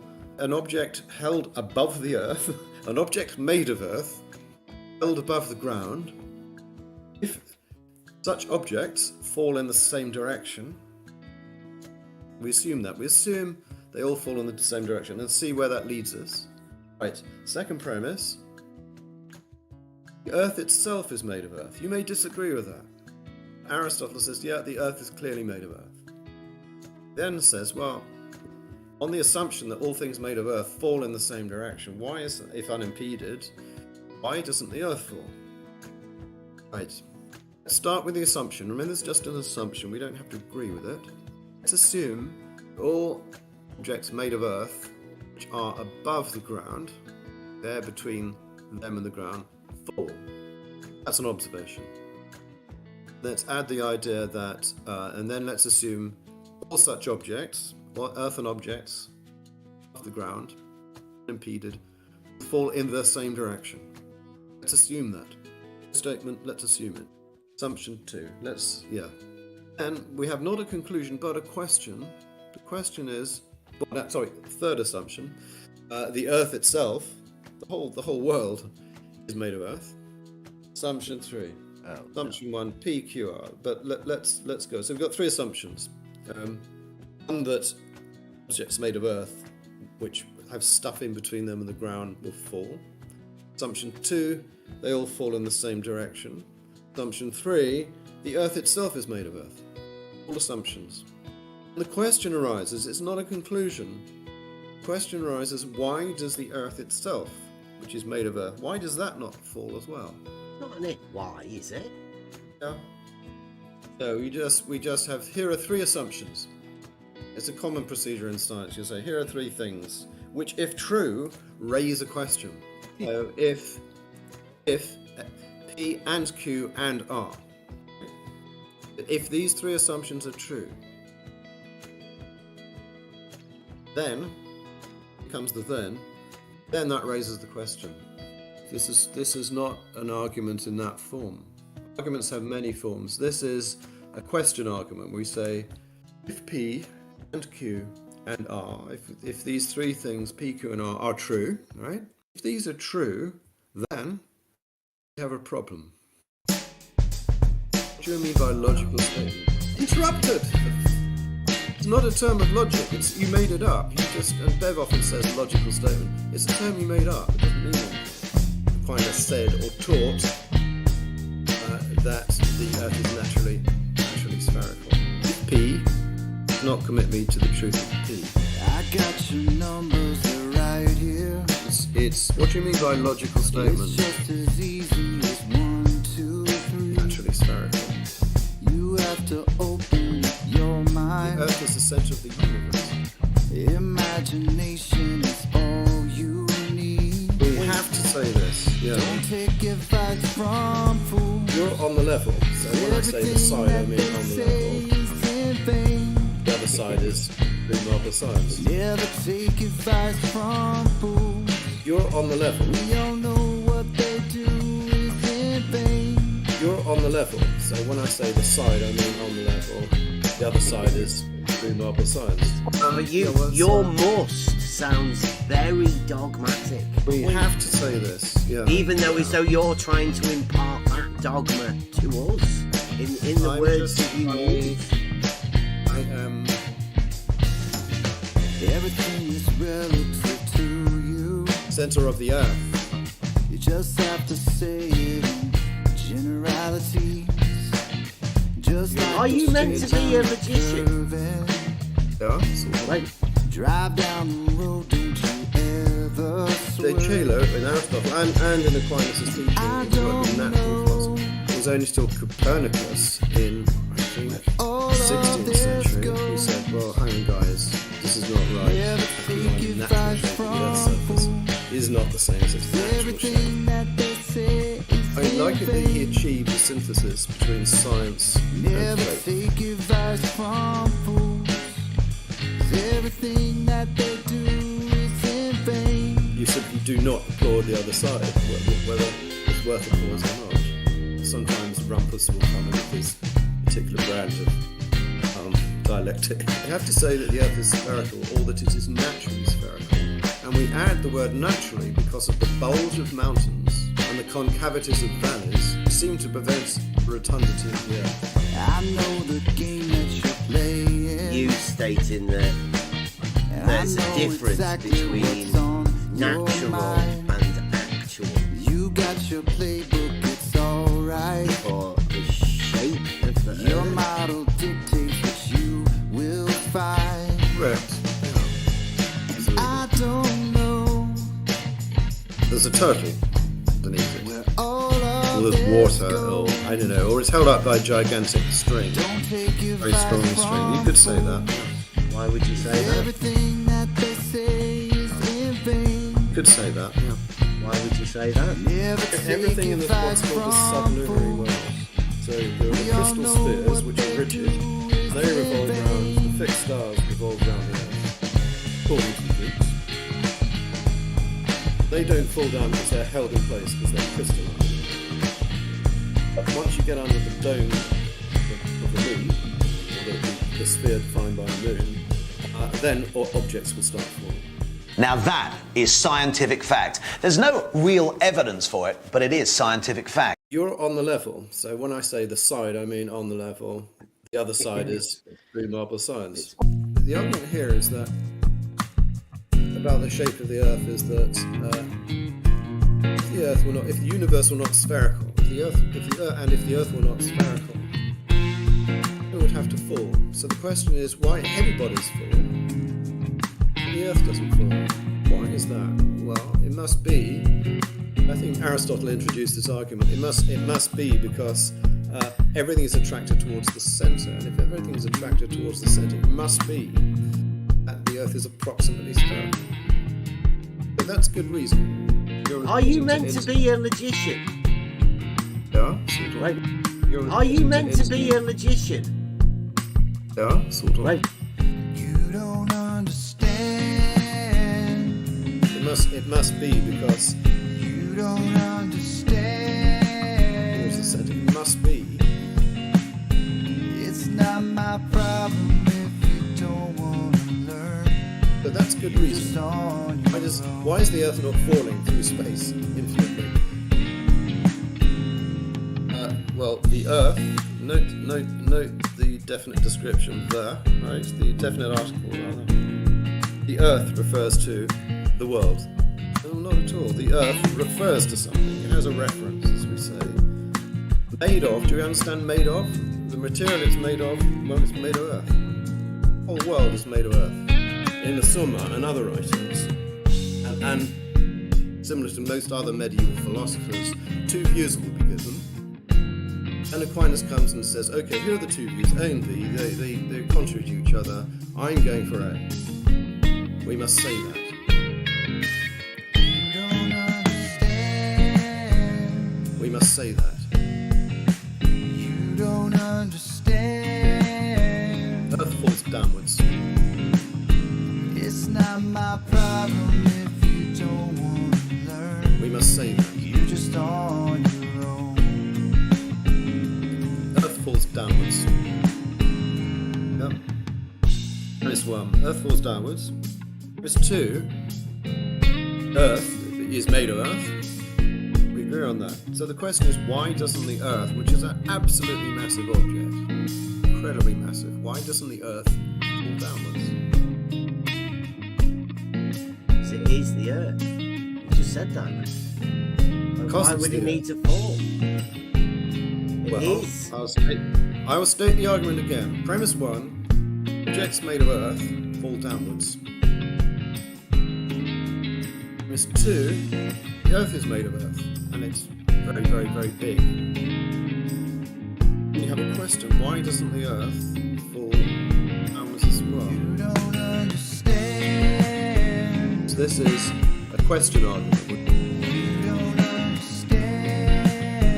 This is not an argument in that form. It's not my problem if you don't want to learn. A question argument. We say, well, if you don't believe that heavy objects, earthen objects, fall towards a single point, No reason, no logic, no wisdom, which would explain why the Earth doesn't fall. You're just on your own. You have to explain somehow. No reason, no logic, no answers to question. If all are heavy if all earthen objects fall You're in the just same on direction, your own. wherever they are, why doesn't the Earth fall? Aristotle's argument, a question argument, Aquinas endorses, Aquinas doesn't think so, but say it does, is that the Earth is clearly not falling, even though it's a very, very, very big, massive earthen object. It's made of clay, basically, according to Aristotle. Why doesn't it fall? What's the question the Greeks question argument, or Aristotle as well? The answer is obvious. Direction in which things fall must be to a certain point. They all fall towards that certain point, and that point must therefore be the center of the Earth. That is his argument. A question argument. You may not like it, but that is his argument, and I think it's a good one. Argument for the monad.